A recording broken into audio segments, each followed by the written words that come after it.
सभी दर्शकों को जय भीम और एक बार फिर से आपका स्वागत है मूल्यांकन चैनल में। दर्शकों, आज की जो स्ट्रीम है हम एक संदर्भ विशेष में इस स्ट्रीम का आयोजन कर रहे हैं। अगर आप इस चीज़ को ध्यान से देखें तो देखिए, ये जो पूरा समय है अभी धार्मिक पूजा पाठ और आयोजनों का समय है और नौ दुर्गों का आयोजन होने वाला है। ठीक, ये आप जानते हैं अभी गणेश विसर्जन के बाद। ठीक। और नारी पूजा का दिखावा समाज में किया जाएगा बड़े पैमाने पे। तो ये तो एक उपलक्ष्य है ही। आज हम कन्या भ्रूण हत्या पे बात करने वाले हैं, फीमेल फोर्टिसाइड पर बात करने वाले हैं। ये क्या मुद्दा है, इसे थोड़ा हम चर्चाओं पे लेंगे। तो देखिए दर्शकों, अभी पिछले हफ्ते बीबीसी ने एक बड़ा आर्टिकल कवर किया हुआ था, जिसमें उन्होंने उन दाइयों से बात की हुई थी जिन्होंने कभी 60-70 के दशक में जो कभी दाई के रूप में काम करती थीं और उन्होंने कई क्या बोलते हैं बच्चों को प्रसव करवाया और दावा कर बताया जाता है कि उन्होंने कई बच्चियों की हत्याएं की हुई थी। ठीक।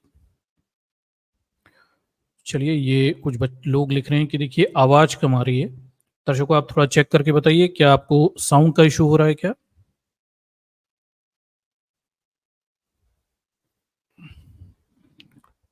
चलिए, कुछ लोग लिख रहे हैं आवाज़ का इशू है, साउंड मेरी कम आ रही है क्या?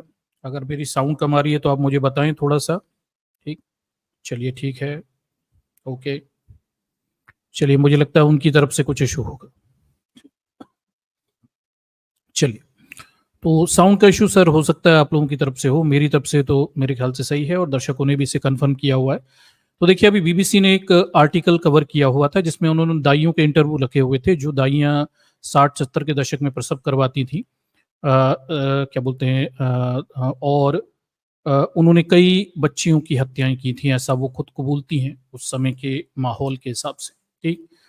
तो ये मुद्दा चर्चाओं में पिछले हफ्ते से था, विशेषकर फीमेल फोर्टिसाइड का, कन्या भ्रूण हत्या का। हालाँकि किसी ज़माने में ये कन्या शिशु बाल हत्या कहलाती थी, अब ये कन्या भ्रूण हत्या बदल गई है आधुनिक तकनीक के साथ में।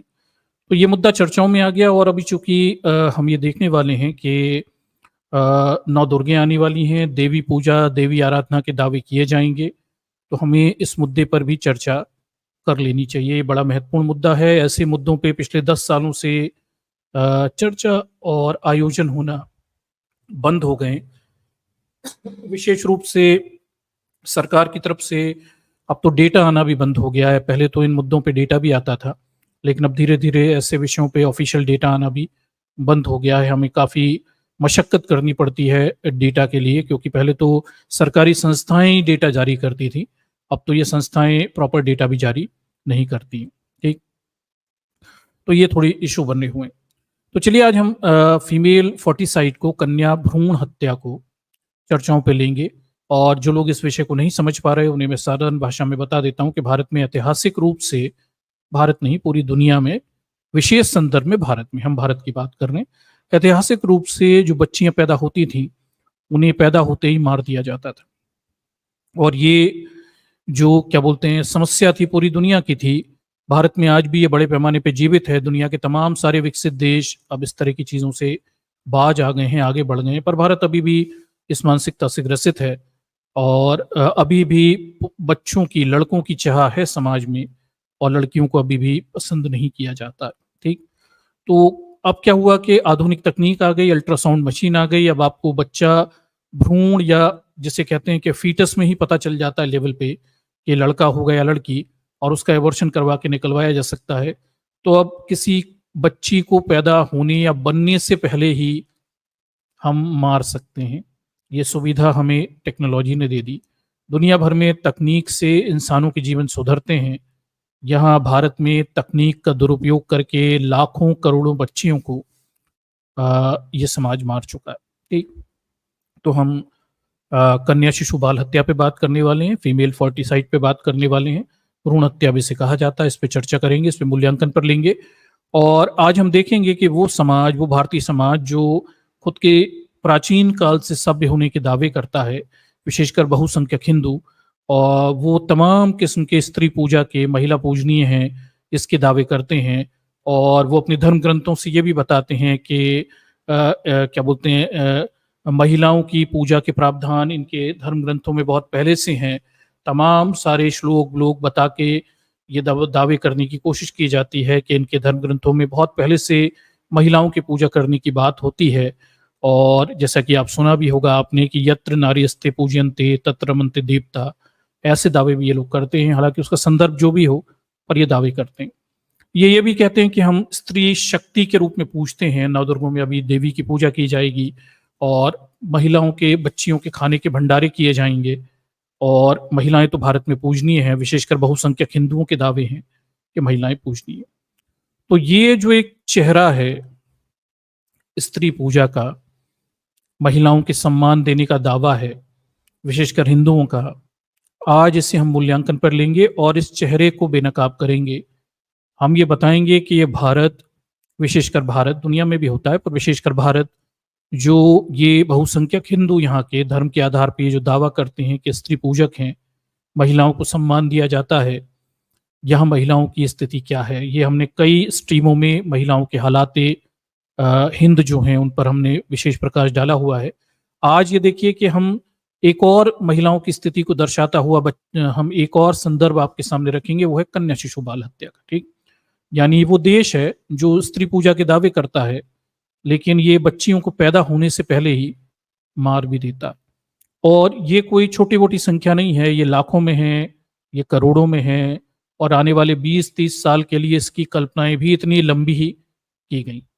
ठीक, तो हम इस कन्या शिशु बाल हत्या या भ्रूण हत्या को आज मूल्यांकन पर लेते हैं और ये एक सामाजिक सरोकार का विषय है, एक ऐसा विषय जिस पर पुरुषवादी समाज चर्चा करने से बचता है।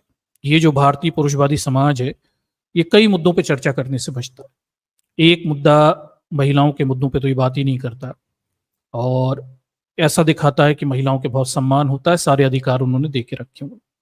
दूसरा, जाति के मुद्दे पर ये बड़ा असहज होता है, ये समाज बहुत बड़ा इशू है। ठीक, और ये एक ऐसे इशूज हैं जिन पर ये समाज हमेशा बचने के चक्कर में घूमता रहता है। ठीक, तो हम ये देखते हैं कि भाई इस समाज को जिन चीज़ों से तकलीफें हैं, मुझे लगता है कि उन पर हमें बात करनी चाहिए, क्योंकि ये ऐसे इश्यूज हैं जिन्हें पिकअप नहीं किया जा रहा, बात नहीं की जा रही। ठीक, नाना किस्म के महिलाओं के अपराध यहाँ पे अंजाम दिए जाते हैं इस देश में और सबसे घृणित अपराध कन्या शिशु बाल हत्या का है। ठीक, बच्चियों को पैदा होते ही मार देना या पैदा होने से पहले ही उनका सेक्स डिटरमाइन करवा के अल्ट्रासाउंड मशीन से उनका एबॉर्ट करवा के मार देना।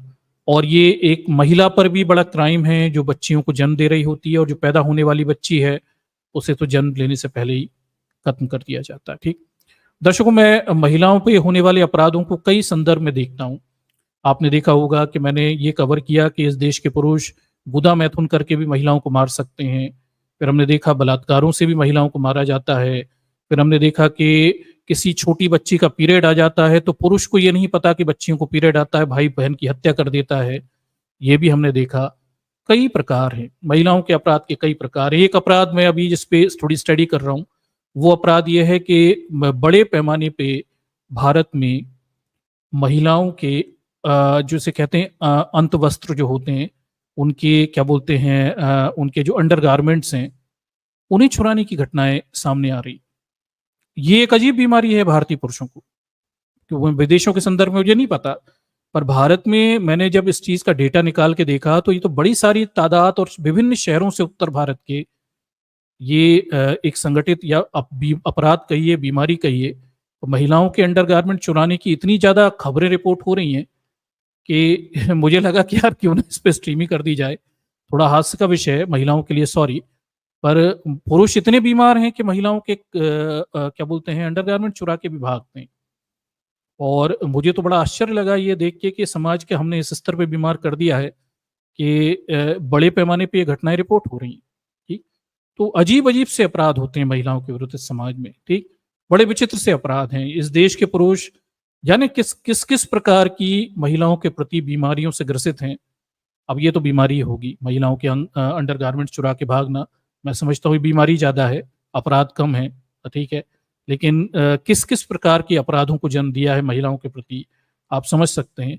और उसमें सबसे घृणित अपराध किसी महिला को जला के मार देने का था। उसके बाद या उसके समकक्ष एक अपराध है, वो है कन्या शिशु बाल हत्या का, फीमेल फोर्टिसाइड का। ठीक है। इसकी सबसे खराब स्थिति ये है कि दुनिया भर के तमाम सारे देश जहां पे ये पहले होता था वहां इसे त्याग दिया गया है, कम लोग कम ही प्रैक्टिस में है।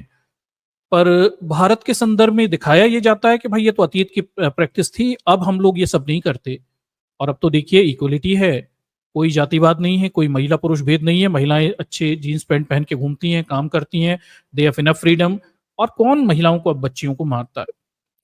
पर दर्शकों ये इस झूठ है, ये प्रॉपर झूठ है। जब हम इस मुद्दे की पड़ताल करते हैं, डेटा पे जाते हैं, तो हमें पता चलता है कि पहले के मुकाबले ज्यादा कन्या भ्रूण हत्याएं, फीमेल फैक्टिसाइड्स अब भारत में हो रहे हैं। पहले के मुकाबले कई ज्यादा हो रहे हैं। इनफैक्ट टेक्नोलॉजी ने तो अब ज्यादा सुविधाएं दे दी हैं इस काम को ऐसे अंजाम देने का, कि क्या बोलते हैं, जिसे कहते हैं नीट एंड क्लीन तरीके से, कि किसी को पता भी ना चले। ठीक, तो इस पर हम बात करेंगे। इसी के साथ में दर्शकों हम उस मुद्दे पर भी बात करेंगे कि जब अंग्रेजों ने कन्या शिशु बाल हत्या के पर रोक लगाई तो महिलाओं की स्थिति और खराब हो गई।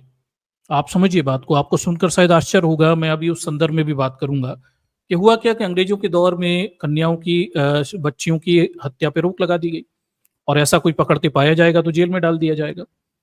अब इससे क्या हुआ कि भारत के जो पुरुष वर्चस्ववादी समाज है वो बड़ी तकलीफ में आ गया। उसने अब कन्या पैदा बच्ची पैदा हो तो मार तो नहीं सकते, अब उन्होंने नया तरीका निकाला। अब वो नया तरीका था कि किसी बच्ची को पैदा होने के बाद धीरे धीरे मारना। आप कल्पना कर सकते हैं, उसे कम खाना देना, कम दूध देना, उसे कम भोजन देना, उसकी कम देखभाल करना, और ऐसे करके वो बच्ची साल 2 साल में मर जाती थी। ये भी किया है समाज ने, इनफैक्ट कर रहा होगा, आज भी कर रहा होगा। ऐसे भी बच्चियों को मारा है। तो मतलब मारने के, किसी स्त्री को मारने के जो इनोवेटिव आइडियाज हैं वो भारतीयों से सीखे जाएं। उनके पास इसमें मास्टरी है और उन्होंने इसमें बड़ी सिद्धता हासिल कर ली है।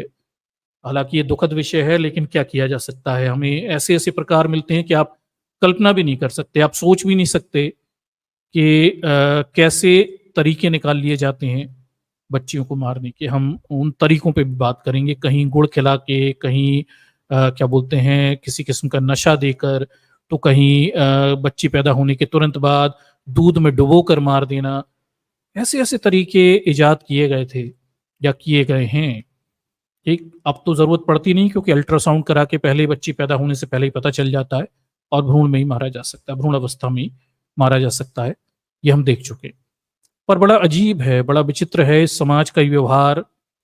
किसी तर्कवादी एज ए रैशनलिस्ट बिल्कुल ही अस्वीकार है, बहुत विचित्र है। और ये सारी चीजें पढ़कर जानकर बहुत दुख होता है। और दुख इससे उससे भी बड़ा ये होता है कि हम आज भी वैसे ही सड़े गले समाज हैं। आज भी हम वही सब चीजें प्रैक्टिस कर रहे हैं जो किसी जमाने में करते थे। इनफैक्ट हम और ज्यादा दकियानूसी ऑर्थोडॉक्स पिछड़े समाज बन चुके हैं। पहले के मुकाबले ज्यादा रूढ़िवादिता की तरफ हम आगे बढ़ रहे हैं। ठीक, तो चलिए हम प्रेजेंटेशन पे इस विषय को लेते हैं और इस विषय के साथ कुछ और मुद्दों पे बात करेंगे दर्शकों। जैसे बिहार के एक क्षेत्र में दलितों की बस्तियों पर, महादलितों की बस्तियों पर आग लगा दी गई, और ये विवाद काफी चर्चाओं में है। आज भी ताकतवर पैसे वाले दबंग लोग इतने सक्षम हैं कि वो किसी के माध्यम से दलितों की बस्तियों पे आग लगा सकते हैं और पूरा समाज खड़े होकर तमाशा देख सकता है, उनकी सुनने के लिए कोई भी नहीं। तो ये आज भी होता है। ये किसी जमाने की मिथुन चक्रवर्ती की फिल्म की स्क्रिप्ट नहीं है, ये रियलिटी है। 2024 में भी इस देश के दलित लोग, उनके घरों में आग लगा के पेट्रोल डाल के उन्हें मारा या भगाया जा सकता है। ये आज भी चल रहा है। ठीक, हम इस पे बात करेंगे। हम बात करेंगे एक इस विषय पर भी चिंतन करेंगे, क्यों हमारे देश की राष्ट्रपति, महिला राष्ट्रपति द्रौपदी मुर्मू मंदिरों में जाकर झाड़ू लगाती है। ये एक शोध का विषय है। मुझे लगता है आप लोगों की शामिल हुई इस शोध में।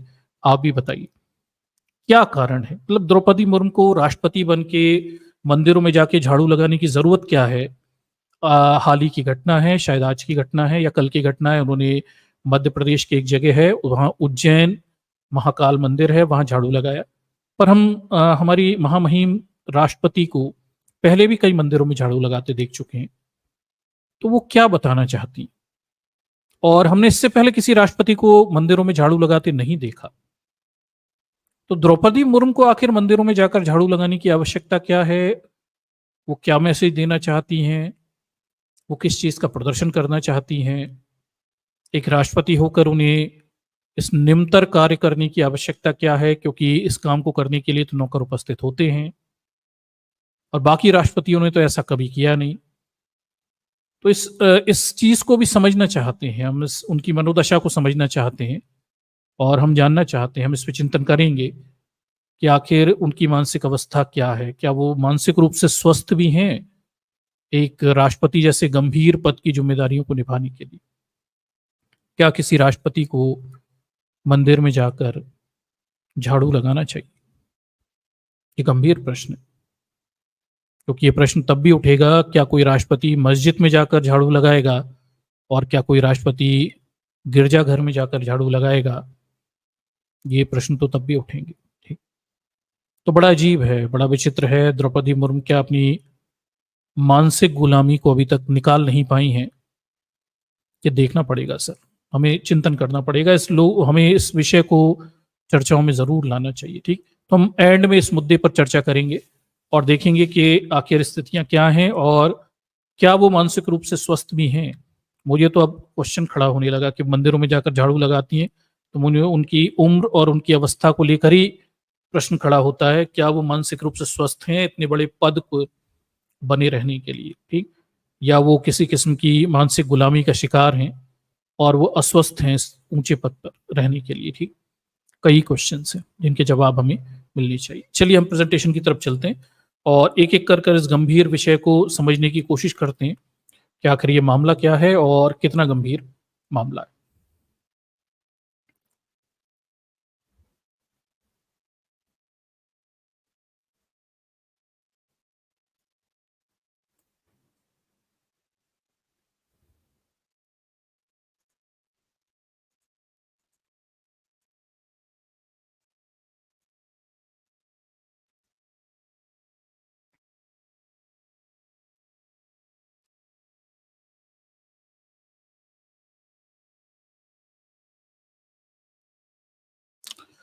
चलिए दर्शकों, तो देखते हैं प्रेजेंटेशन के माध्यम से कुछ फोटो गैलरी है।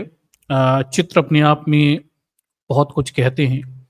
ये देश, ये समाज, भारत, विशेषकर बहुसंख्यक हिंदू महिलाओं को पूजा करने के दावे करते हैं और ऐसी तस्वीरें हमें अपने आसपास यत्र तत्र सब जगह दिख जाएंगी। पैरों में महावर लगा होगा इन बच्चियों के। ठीक, हालांकि अपने आप में गुलामी की निशानी है और सर पर तमाम किस्म के दावे हैं। खीर पूड़ी खाने के लिए इन बच्चियों को बुलाया जाता है और कहा जाता है कि ये महिलाओं को पूजने वाला समाज है, स्त्री को पूजने वाला समाज है, बच्चियों को पूजने वाला समाज है। और ये देखिए कैसे पैरों में महावर लगा के ये दावे किए जाते हैं कि ये महिलाओं को, बच्चियों को सर माथे पर बिठाने वाला समाज है। ये देखिए योगी आदित्यनाथ हैं और एक बच्ची के पैर धो रहे हैं। ये समस्या है उत्तर प्रदेश के, देश के सबसे बड़े सूबे के ये मालिक हैं, या जैसे कहते हैं सदर या मुख्यमंत्री की स्थिति में हैं। तो हम देखेंगे कि क्या उत्तर प्रदेश में सच में बच्चियों का यही सम्मान आंकड़ों में भी दिखाई देता है या नहीं देखा। ये अनुराग ठाकुर हैं, ये भी इन बच्चियों को देखिए चुन्नी उन्नी उड़ा रहे हैं, आप देख सकते हैं। और इस तरह के चित्र बड़े आम हैं, सजी सबरी सी ये बच्चियां, और ये दावे करना कि ये देश स्त्री पूजा करने वाला, मातृशक्ति की वंदना करने वाला देश है। और बेटी पढ़ाओ बेटी बचाओ का नारा भी इस देश के प्रधानमंत्री ने यहाँ से दिया हुआ है। ठीक है, ये देखिए फिर से योगी आदित्यनाथ हैं, एक और बच्चे की पूजा करते हुए दिखाई दे रहे हैं, स्त्री पूजा करता हो। ये एक और मुख्यमंत्री हैं, वो भी किसी बच्चे को कुछ खिलाते हुए दिखाई दे रहे हैं। यहाँ पे धामी जी हैं शायद। ये हमारे सामने क्वेश्चंस हैं। अब हमारे सामने देखिए दर्शकों, ये तो एक सिक्के का एक पहलू है जो हमारे सामने यहाँ पर दिखाई देता है। फिर हम इस मुद्दे पे शोध करने जाते हैं, क्या ये समाज जो है सच में क्या इतना ही स्त्री पूजा करने वाला समाज है? इस पर शोध करते हैं तो कुछ आंकड़े, कुछ डेटा जो तमाम अखबारों में छपा जगह जगह, वो हमारे सामने आता है और वो हमें बताता है कि भाई भारत में जो क्या बोलते हैं कन्या भ्रूण हत्या है, उसके आंकड़े बड़े खतरनाक हैं। ठीक, एक तरफ ये समाज बच्चियों की पूजा करने के दावे करता है, तो दूसरा ये समाज बच्चियों को पैदा होने से पहले ही भ्रूण स्तर पर गर्भ में ही मार देता है। और ये कोई बीते जमाने की हकीकत नहीं है, ये इतिहास नहीं है। हम अंग्रेजों के ज़माने की बात नहीं कर रहे, हम 70-80 के दशक की बात भी नहीं कर रहे। हम बात कर रहे हैं वर्तमान की, अभी के आंकड़ों की। ठीक, सारा डेटा लेटेस्ट है, 2022-23 के आधार पर, 21 के आधार पर जुटाया गया डेटा है और वो डेटा हमारे सामने क्या कहता हुआ दिखाई देता है। चलिए हम देखते हैं, कुछ स्टोरीज के माध्यम से समझने की कोशिश करते हैं। ठीक है, तो जन्माष्टमी के अवसर पर कन्या भ्रूण हत्या पर कई सारे अखबार अपना डेटा छापते हैं और वो ये कहते हैं कि भाई हम समाज को बताना चाहते हैं। ऐसा ही कुछ डेटा कुछ अखबारों में छपा हुआ है। ठीक, और ये देखिए 2022 में कुछ डेटा छापा गया था, कन्या पूजा करने वाले देश को ये बताना कि इस देश में कन्याओं की स्थिति क्या है। तब ये दैनिक भास्कर ने ये आर्टिकल तब छापा हुआ था और भी तमाम सारे मीडिया में और जगह भी आर्टिकल्स हैं। हमने कुछ खास चीज़ों को यहाँ आपके सामने रखा हुआ है। ठीक, तो देख लीजिए, कुछ कहानियां भी बताई गई हैं यहाँ पे कि पंजाब में एक समुदाय में जन्म लेने वाली ही बेटी को मार देने की कुप्रथा थी। हत्या के बाद नवजात के मुंह में गुड़ और हाथ में कपड़े का टुकड़ा रख दिया जाता था। फिर प्रार्थना की जाती थी कि बेटी तुम इस दुनिया में दोबारा मत आना, अपने भाई को भेजना। पंजाब में एक कुप्रथा चलती थी, इसका भी उल्लेख यहाँ पे किया गया। ठीक, फिर देख लीजिए दूसरी इसमें बताई गई कि मुंबई की रहने वाली 40 साल की महिला ने पति पर केस दर्ज कराया। आरोप था कि बेटी की चाह में पति ने 13 साल में 8 बार उसका गर्भपात करवाया। प्रेग्नेंट होने पर पति गर्भ में पल रही बच्ची की जांच करवाता था। बेटी का पता चलने पर क्या बोलते हैं हांगकांग ले जाकर एबॉर्शन करवा देता था। इस वजह से महिला को कम से कम 1500 तरह की दवाओं और इंजेक्शन लेने पड़े। अभी मैं आपके सामने ये डेटा भी रखूंगा कि किस तरह से भारत के लोग अमेरिका जाकर भी वहां भी गर्भ में बच्चियों की जांच करवाकर मार देते हैं और इस तरह का डेटा वहां का मीडिया भी छापता है।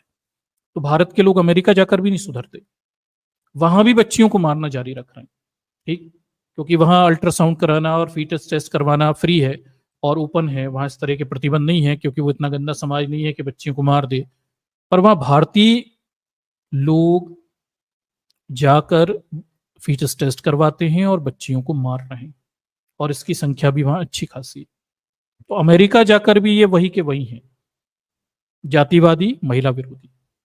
ये चरित्र जो है भारतीयों का अमेरिका जाकर भी नहीं बदल रहा है। ठीक, देखिए सनक में बदली बेटे की चाह में हत्यारा बन जाने की अनोखा मामला नहीं है। बीते 50 सालों में करोड़ों बच्चियों को पैदा होने से पहले ही मार दिया गया। देखिए कुछ डेटा है, हम डेटा को बताते हैं कि धरती पर आने से पहले बेटियों की हत्या 1970 से 1920 के बीच में 14.26 करोड़ बच्चियों को जन्म लेने से पहले मार दिया गया था। दुनिया भर के आंकड़े हैं 14 करोड़ बच्चियों के। ठीक, पुराने आंकड़े 1970 से 20 के बीच में 4.6 करोड़ बेटियों को भारत में जन्म लेने से पहले मार दिया गया था। इसमें से 14 करोड़ में से 4.6 करोड़ बच्चियां तो 1970 से 20 के बीच में भारत में ही जन्म लेने से पहले मार दी गई थी। 70 का दशक अल्ट्रासाउंड मशीन से आने के बाद के दौर से ये काउंट किया गया है। आप समझिए कि 4 करोड़ बच्चियों को, सिर्फ अनुमान डेटा है, असलियत तो और खराब होगी, क्या किया गया इन्होंने जन्म लेने से पहले ही मार दिया गया। ठीक, 7.2 करोड़ बच्चियों को चीन में गर्भ में ही मार दिया गया। चीन में भी होता है, ये चीन भी इसमें शामिल है। ठीक, देख लीजिए 2013 से 17 के बीच देख लीजिए ये क्या बोलते हैं बड़ी सारी संख्या यहाँ पर मौजूद है। आप ये डेटा बाद में भी जाकर भी देख सकते हैं, ये करोड़ों लाखों में डेटा है। आप पहले भी देख लीजिए 4.6 करोड़ बेटियों को मारा गया। फिर 13 से 17 के बीच में भी तमाम सारे डेटा है। हर दिन 1260 और हर घंटे 52 बेटियों की हत्या गर्भ में की जाती है। आप समझ के देखिए, ये देश ऐसा है। क्या बोलते हैं यहाँ पर आप देखिए कि हर दिन 1260 और हर घंटे लगभग 52 बेटियों की हत्याएं यहाँ पर हो रही हैं। ये आंकड़े बड़े पैमाने पे बताए जा रहे हैं और ये बड़े खतरनाक हैं, बड़े दुर्दांत हैं। इस देश में लगभग 84 रेप पर डे के होते हैं और 1260 बच्चियों को फीटस टेस्ट करवा के गर्भ में ही मार दिया जाता है हर दिन। आप अंदाजा लगाइए वुमेन्स क्राइम अगेंस्ट वुमेन्स में भारत कहां पर बैठता है। जन्म के बाद भी बचना कठिन होता है। जन्म के 5 साल की उम्र से 9 साल की उम्र के बीच में एक बच्चे की मौत बेटी की चाह में हो गई। ठीक है, ये भी बताते हैं 9 में से एक बच्ची की मौत बेटे की चाह में हो जाती है। तो हर 9 में से एक बच्ची जो होती है वो मर जाती है बेटे की चाह की वजह से। 5 साल तक की उम्र में हर 9 में से एक बच्ची उस तरह से मार दी जाती है। किस तरह से, वो मैंने आपको थोड़ा बताया था। ये क्या बोलते हैं, जानबूझ के बच्चियों को खाना वाना सही से नहीं दिया जाता, तो वैसे ही बेचारी कमजोर होकर मर जाती है। ठीक, the state of world population report 2020 UNFPA से ये डेटा लिया गया है, क्योंकि भारत सरकार तो इस तरह के ऑफिशियल डेटा अब देना बंद कर दिया है। ठीक, हरियाणा पंजाब में तो देखिए आप बरसों से ऐसी मामलों के बारे में सुनते आ रहे हैं। तमाम रिसर्च हुए, अनगिनत खबरें छकी हुई हैं, लेकिन सरकारों के कोई ध्यान नहीं है। प्रदेश की तरफ किसी का ध्यान नहीं गया। खतरा पंजाब हरियाणा से कम नहीं है। ठीक है, और देश में सबसे बड़ी आबादी वाले राज में भी, उत्तर प्रदेश में भी हत्याएं हो रही हैं। ये बात यहाँ पे बताई गई है। ठीक, देखिए एक रिपोर्ट में आशंका जताई गई थी 2030 तक उत्तर प्रदेश में 20 लाख बच्चियों को गर्भ में ही मार दिया जाएगा, और इसकी पुष्टि IIT दिल्ली के प्रोफेसर और एंथ्रोपोलॉजिस्ट रविंद्र कौर की रिसर्च से भी सामने आई हुई है। जो अल्ट्रासाउंड के जरिए बच्चियों को मारा जा रहा है फीटस टेस्ट करके, उसके आधार पर एक अनुमान बताया गया है, और कई रिसर्च हैं, एक अकेली रिसर्च नहीं है। 2030 तक 20 लाख बच्चियां केवल उत्तर प्रदेश में फीटस टेस्ट करके मार दी जाएंगी। ठीक, तो क्राइम अगेंस्ट वुमेन्स या क्राइम अगेंस्ट गर्ल्स या क्राइम अगेंस्ट चाइल्ड, आप कुछ भी कह लीजिए, उसमें भारत के ये जो क्रांतिकारी आंकड़े हैं ये बढ़ते चले जा रहे हैं। दुखद ये है कि सुधर नहीं रहा, ये बढ़ रहा है। ठीक, उत्तर प्रदेश में देखिए फैटिसाइड के मुद्दे पर रिसर्च कर रही प्रोफेसर रविंद्र कौर के मुताबिक आने वाले सालों में 30 से 40% कन्या भ्रूण हत्या अकेले केवल उत्तर प्रदेश में होंगी। तो उत्तर प्रदेश वही राज्य है ना, राम राज्य होने के दावे किए जाते हैं, जहां का मुख्यमंत्री अभी बच्चियों के पैर धोते हुए तमाशा करते हुए दिखाया जाएगा।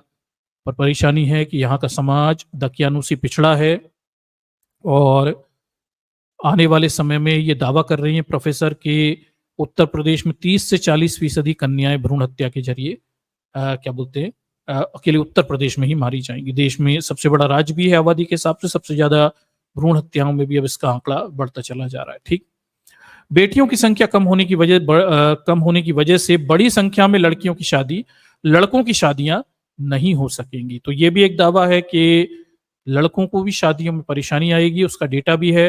प्रोफेसर कौर की एक रिपोर्ट के अनुसार 2012 में उत्तर प्रदेश में 10% पुरुषों की शादियां नहीं हुई। उत्तर प्रदेश के 10% पुरुषों की शादियां 2012 में नहीं हो पाई थी, और वो आगे कह रहे हैं कि 2050 तक ऐसे पुरुषों की संख्या बढ़ के 17% हो जाएगी। तो लड़कियां नहीं हैं, शादियां कहां से करेंगे? 2050 तक वो बताती हैं कि उत्तर प्रदेश के 17% पुरुष ऐसे होंगे जिनकी शादियों के लिए लड़कियां नहीं होंगी, शादियां नहीं होंगी, या फिर ऑप्शन ये है कि कहीं और से लाई जाए। तो अभी भी यही करते हैं। ऐसी आपने 100 कहानियां सुनी होंगी, और क्राइम पेट्रोल तमाम सारी जगह आप देख लीजिए, ऐसी कहानियों के भरमार है, मीडिया न्यूज भरी हुई है। उत्तर प्रदेश, पंजाब, हरियाणा, यहाँ के लोग उड़ीसा से, छत्तीसगढ़ से, मध्य प्रदेश से, झारखंड से, आदिवासी राज्यों से लड़कियां खरीद कर लाते हैं, और एक लड़की से 4-4, 5-5 भाई शादी कर लेते हैं और फिर उससे बच्चे पैदा करते हैं। क्यों? क्योंकि इन्होंने लंबे समय से बच्चियां पैदा करना बंद कर दिया। तो अपने क्षेत्र में इन्हें लड़कियां नहीं मिलती, या लड़कियां पैदा ही नहीं कर रहे। उत्तर प्रदेश भी इसी दिशा में आगे बढ़ता हुआ दिखाई दे रहा है, और क्या बोलते हैं 2050 तक 17% लड़के कुंवारे ही रहेंगे, क्योंकि शादी के लिए लड़कियां नहीं रहेंगी। तो यहाँ वहां से जुगाड़ वुगाड़ करके खरीद वरीद कर आदिवासी क्षेत्रों से लाना पड़ेगा। ठीक, ये प्रोफेसर कौर हैं, ये अपना डेटा यहाँ पे बता रही हैं। हरियाणा पंजाब में तो हालात कुछ सुधर रहे हैं, लेकिन उत्तर प्रदेश में खतरा बढ़ता जा रहा है। रिसर्च के संकेत मिलते हैं कि आने वाले समय में देश में सबसे ज्यादा कन्या भ्रूण हत्याएं उत्तर प्रदेश में हो सकती हैं। 1980 के दशक में ही बाहरी राज्यों और बांग्लादेश, नेपाल से भी बहुएं लाने का चलन रहा है, और कन्या भ्रूण हत्या भी होती रही है। पहले बेटे की चाह में कई बेटियों को जन्म पहले बेटे की चाह में कई बेटियों का जन्म हो जाता था, लेकिन अब लोग एक या दो बच्चे ही चाहते हैं और इसमें उनकी प्राथमिकता बेटे की है। अब फर्टिलिटी रेट कम होने से बेटियों को दुनिया में आने से पहले ही मार देने का खतरा बना हुआ है। तो ये दावा कर रही हैं आईआईटी दिल्ली की ये प्रोफेसर हैं और इन्होंने इस पर रिसर्च करके ये बात बताई हुई है कि उत्तर प्रदेश में पहले से ही बांग्लादेश, नेपाल, यहाँ वहां से लड़कियां लाकर शादी कर रहे हैं। हालात पहले से ही खराब हैं और आगे चलकर और खराब होने की स्थितियां हैं। बांग्लादेश, नेपाल से खरीद कर लाते हैं दुल्हन, देख लीजिए। देखिए, उत्तर प्रदेश में प्रतिबंध के बावजूद अल्ट्रासाउंड की जांच, कन्या भ्रूण हत्याएं जारी हैं, ये दावा किया जा रहा है। फिर ये बताते हैं खासकर बच्चा होने के बाद दूसरी प्रेगनेंसी में आशा वर्कर की मदद से भ्रूण लिंग की जांच होती है और अगर लड़की मिलती है तो निजी अस्पतालों ले जाकर एबॉर्शन करा दिया जाता है। आशा वर्कर इस क्रूरता के लिए पैसा लेती है। उत्तर प्रदेश के संदर्भ में बताया गया कि उत्तर प्रदेश में इस खेल में स्वयं आशा वर्कर, आप जानते होंगे, आशा उषा कार्यकर्ता भर्ती की गए थे। महिला और बाल विकास मंत्रालय के द्वारा बच्चियों के, महिलाओं के स्वास्थ्य की देखभाल करवाने, उन्हें जानकारी देने के लिए ये शायद मनमोहन सिंह सरकार के समय इनके अपॉइंटमेंट्स हुए थे। बहुत कम पैसे पे ये महिलाएं काम करती हैं, कई जगह तो 3,000 2,000 रुपए महीने के मिलते हैं इन्हें। और ये अब ऐसा जो सस्ता तरीका मिल जाता है पैसे कमाने का, तो उससे आकर्षित हो जाती हैं और फीटस टेस्ट वगैरह के धंधे में संलग्न हो जाती हैं, क्योंकि इन्हें पर्याप्त तनख्वाह बनख्वाह तो मिलती नहीं है, बहुत कम मिलता है। और फिर हम ये देखते हैं कि ये इस खेल को आगे बढ़ाती हैं, बच्चियों को मारने में क्या बोलते हैं, इसमें शामिल होती दिखाई दे रही हैं, क्रूरता से पैसे कमाने के इस खेल में। उत्तर प्रदेश इस सब का गढ़ बनता जा रहा है, ऐसी बात इसमें बताई जा रही है। आगे देख लीजिए। स्कॉटलैंड में रिसर्चर श्रुति चौधरी ने 2021 में प्रकाशित अपनी किताब moving for marriage in equality, intimacy and women live in rural north India में बताया हुआ है। उन्होंने रिसर्च 2012 से 13 में की हुई है और 1901 की जनगणना के समय उत्तर प्रदेश में सेक्स रेशियो यानी लिंग अनुपात यानी प्रति हजार पे मौजूद महिलाओं की संख्या, बच्चियों की संख्या 938 था। अल्ट्रासाउंड जांच शुरू होने के बाद 1981 तक सेक्स रेशियो घटकर 882 रह गया। तो दर्शकों, ये आप जानते होंगे, लिंग अनुपात की बात कर रहे हैं, we are talking about sex ratio. 1000 पुरुषों पर जन्मी या 1000 लड़कों पर जन्मी लड़कियों की संख्या के बारे में बात कर रहे हैं। ये बताती हैं कि इस देश में सबसे बुरा हाल तो आपको पता होगा, हरियाणा सबसे बुरा कहलाता है और सबसे कम लिंग अनुपात है, 700 से थोड़ा सा ऊपर है, वहां पे 1000 पे 700 के करीब बच्चियां होती हैं। ठीक, इसके बाद हम ये देखते हैं कि भाई हालात उत्तर प्रदेश के भी खराब ही चल रहे हैं। जब इन्होंने रिसर्च किया तो पता चला कि भाई 1901 में जहां उत्तर प्रदेश में सेक्स रेशो तब भी खराब था, 938 था, ये और खराब हो गया अल्ट्रासाउंड मशीन होने के बाद, और 1981 तक का डेटा ये बताता है कि 882 पर आ गया था। तो इस सेक्स रेशो जो है ये उत्तर प्रदेश में खराब हो गया है, ये डेटा बता रहा है। 2011 की जनगणना में 1000 पर 912 लड़कियां ही बची थी और कन्या भ्रूण हत्या में बेतहाशा बढ़ोतरी हुई। तो हरियाणा पंजाब की तरह यहाँ भी बेटियों की शादी के लिए बांग्लादेश, नेपाल, पश्चिम बंगाल, हरियाणा, बिहार, उड़ीसा, छत्तीसगढ़ से गरीब परिवारों की लड़कियों को खरीद कर बहू बनाने का सिलसिला तेज रहेगा। फिर हम ये देखते हैं कि भाई 2011 तक सेक्स रेशो जो था ये पहले 1981 में 882 हो गया था, थोड़ा सा सुधार हुआ, 912 हो गया, लेकिन मामला वहीं का वहीं है कि पिछले 10 सालों में विशेषकर 2021 की जनगणना होनी चाहिए थी, जो कि हुई नहीं। और ये जो धर्मांधता बढ़ी हुई है, जिसमें पुरुषों के प्रति चाह, लड़कों के प्रति चाह समाज में फिर से बढ़ गई है, और हम ये समझते हैं कि आंकड़े और खराब आगे हो गए होंगे। ठीक, तो ये देखिए, आंकड़े तब भी बहुत अच्छे सुधरे नहीं हैं और आगे चलकर उत्तर प्रदेश में ये खतरा बना हुआ है कि पंजाब, हरियाणा की तरह इन्हें भी बाहर से बेटियां खरीद कर लानी पड़ेंगी, विशेषकर आदिवासी राज्यों से। ठीक, क्योंकि ये खुद बच्चियां पैदा नहीं कर रहे, उन्हें मारते जा रहे हैं। उत्तर प्रदेश में दूसरे राज्यों से सबसे ज्यादा बहुएं 1990 के दशक में आई हैं और ये सिलसिला जारी है। हरियाणा, पंजाब कुख्यात हैं लड़कियों को खरीद के लाने के लिए तमाम आदिवासी राज्यों से, लेकिन हमें ये पता चलता है कि उत्तर प्रदेश भी इसमें सिरमौरी है। यहाँ पर भी बहुएं दूसरे राज्यों से लाई जा रही हैं, और क्योंकि अपने खुद के राज्य में बच्चियों की मारने की प्रथा यहाँ अच्छी खासी चल रही। ठीक।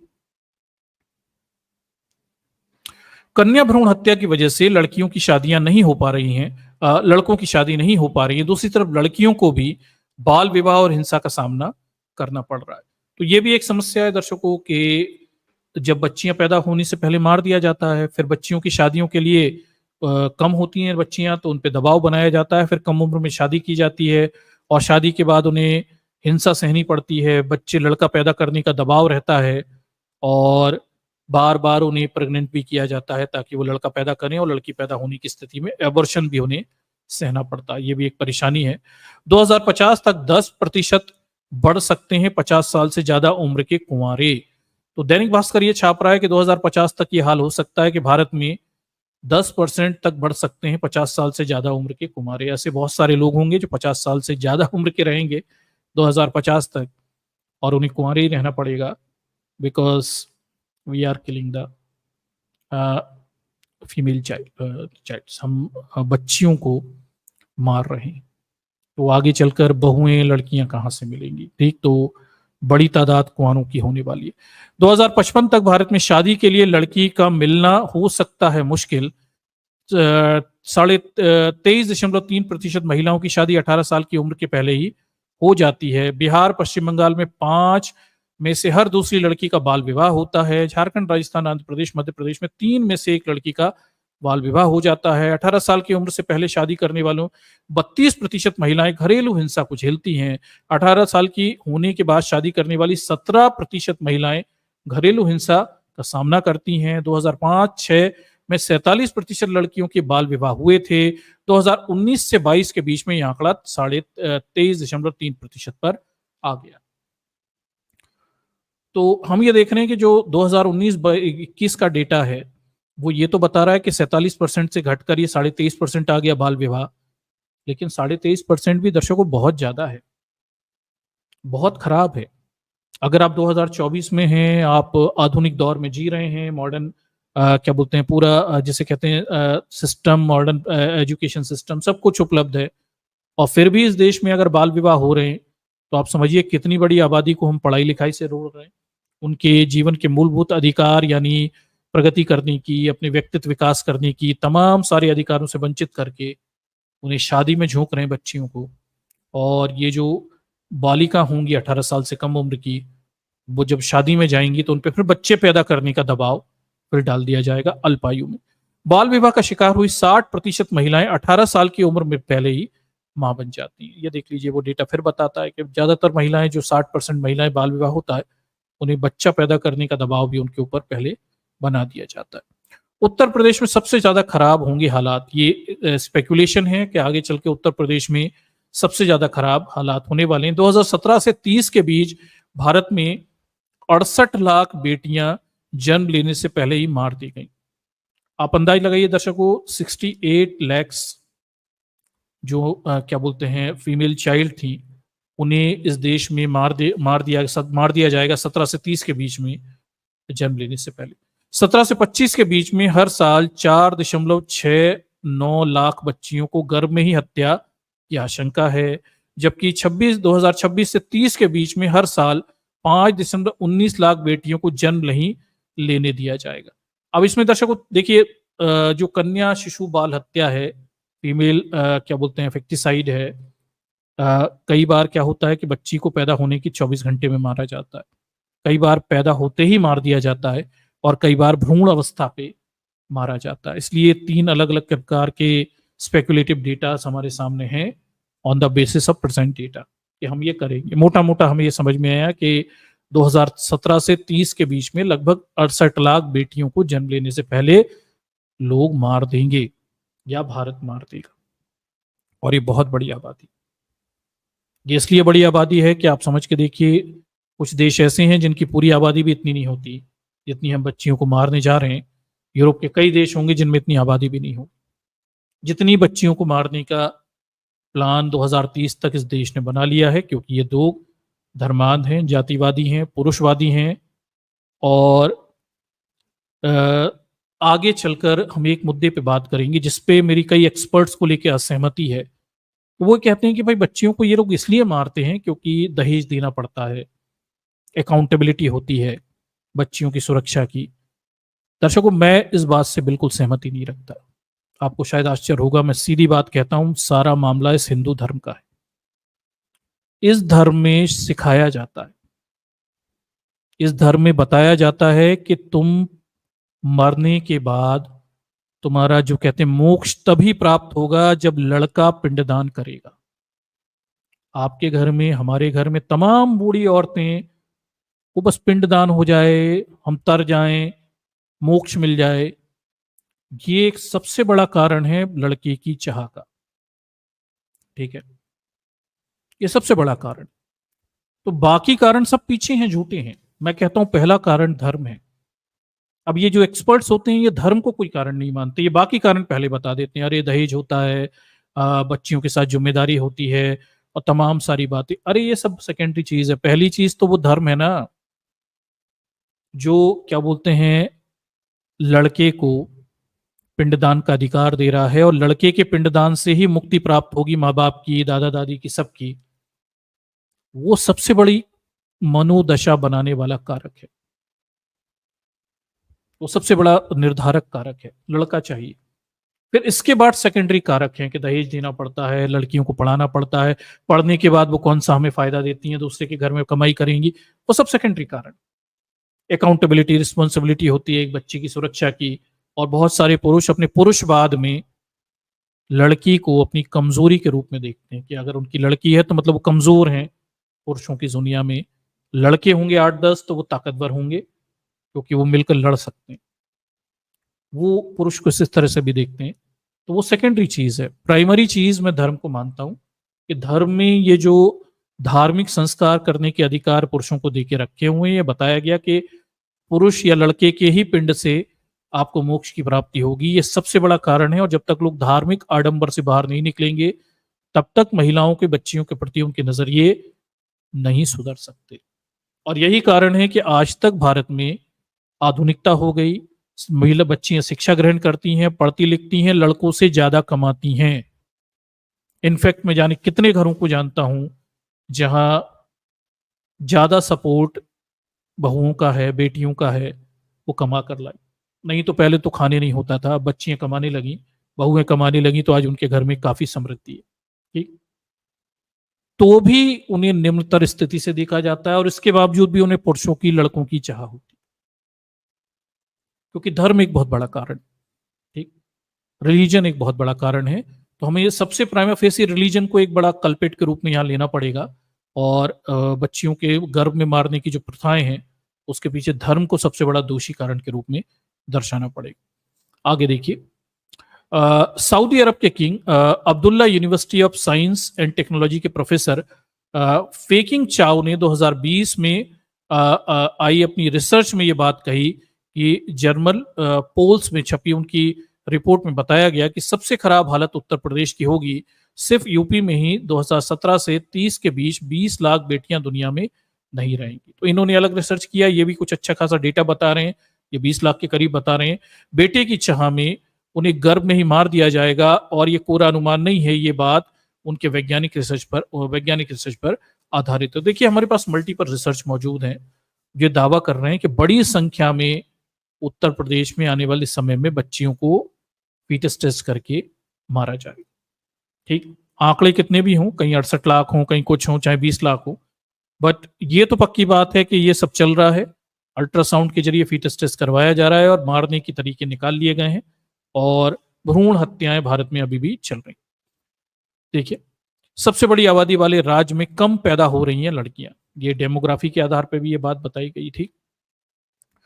2015-16 में नेशनल फैमिली हेल्थ सर्वे 4 के दौरान उत्तर प्रदेश में फर्टिलिटी रेट प्रति महिला बच्चों की संख्या 2.7 थी। 2019-20 में घटकर 2.4 रह गई है। ये फर्टिलिटी रेट में गिरावट होती रही तो उत्तर प्रदेश पर ध्यान नहीं दिया गया, तो समय रहते कदम ना उठाए गए, तो पूरे देश में इसका असर देखने को मिलेगा। जहां पहले जन्म लेने के बाद बच्चियों की हत्या की जाती थी, लेकिन अल्ट्रासाउंड जांच के बाद उन्हें गर्भ में ही मार दिया जाता। तो ये भी एक समस्या हो रही है। फर्टिलिटी रेट जो है वो महिला बच्चियों का वो कम होता जा रहा है, तो बच्चियां कम ही होंगी, और ये ऐसे ही कम हो रहा, जानबूझकर बच्चियों को मारा जा रहा है। ठीक, और उनकी संख्या बल कम होती जा रही है। आगे देख लीजिए। देखिए फैटिसाइड, गर्भ में शिशु की हत्या, बच्चों की कितनी तरह से हत्या की जाती है। तो देखिए इसमें तरीके भी बताए हुए हैं कि नियो नेटिसाइड, जन्म के 24 घंटे के अंदर मार देना। इन्फेंटिसाइड यानी 12 महीने तक मासूम बच्चे की हत्या कर देना। और फेटिसाइड यानी गर्भ में ही शिशु को मार देना। तो अब हम इस मॉडर्न गर्भ में ही शिशु मारने वाली बात पे ज्यादा ध्यान दे रहे हैं, क्योंकि ये अब बड़ी सुलभता से उपलब्ध है। अल्ट्रासाउंड करा लेना और फिर पैदा होते से पहले ही मार देना। हम्म।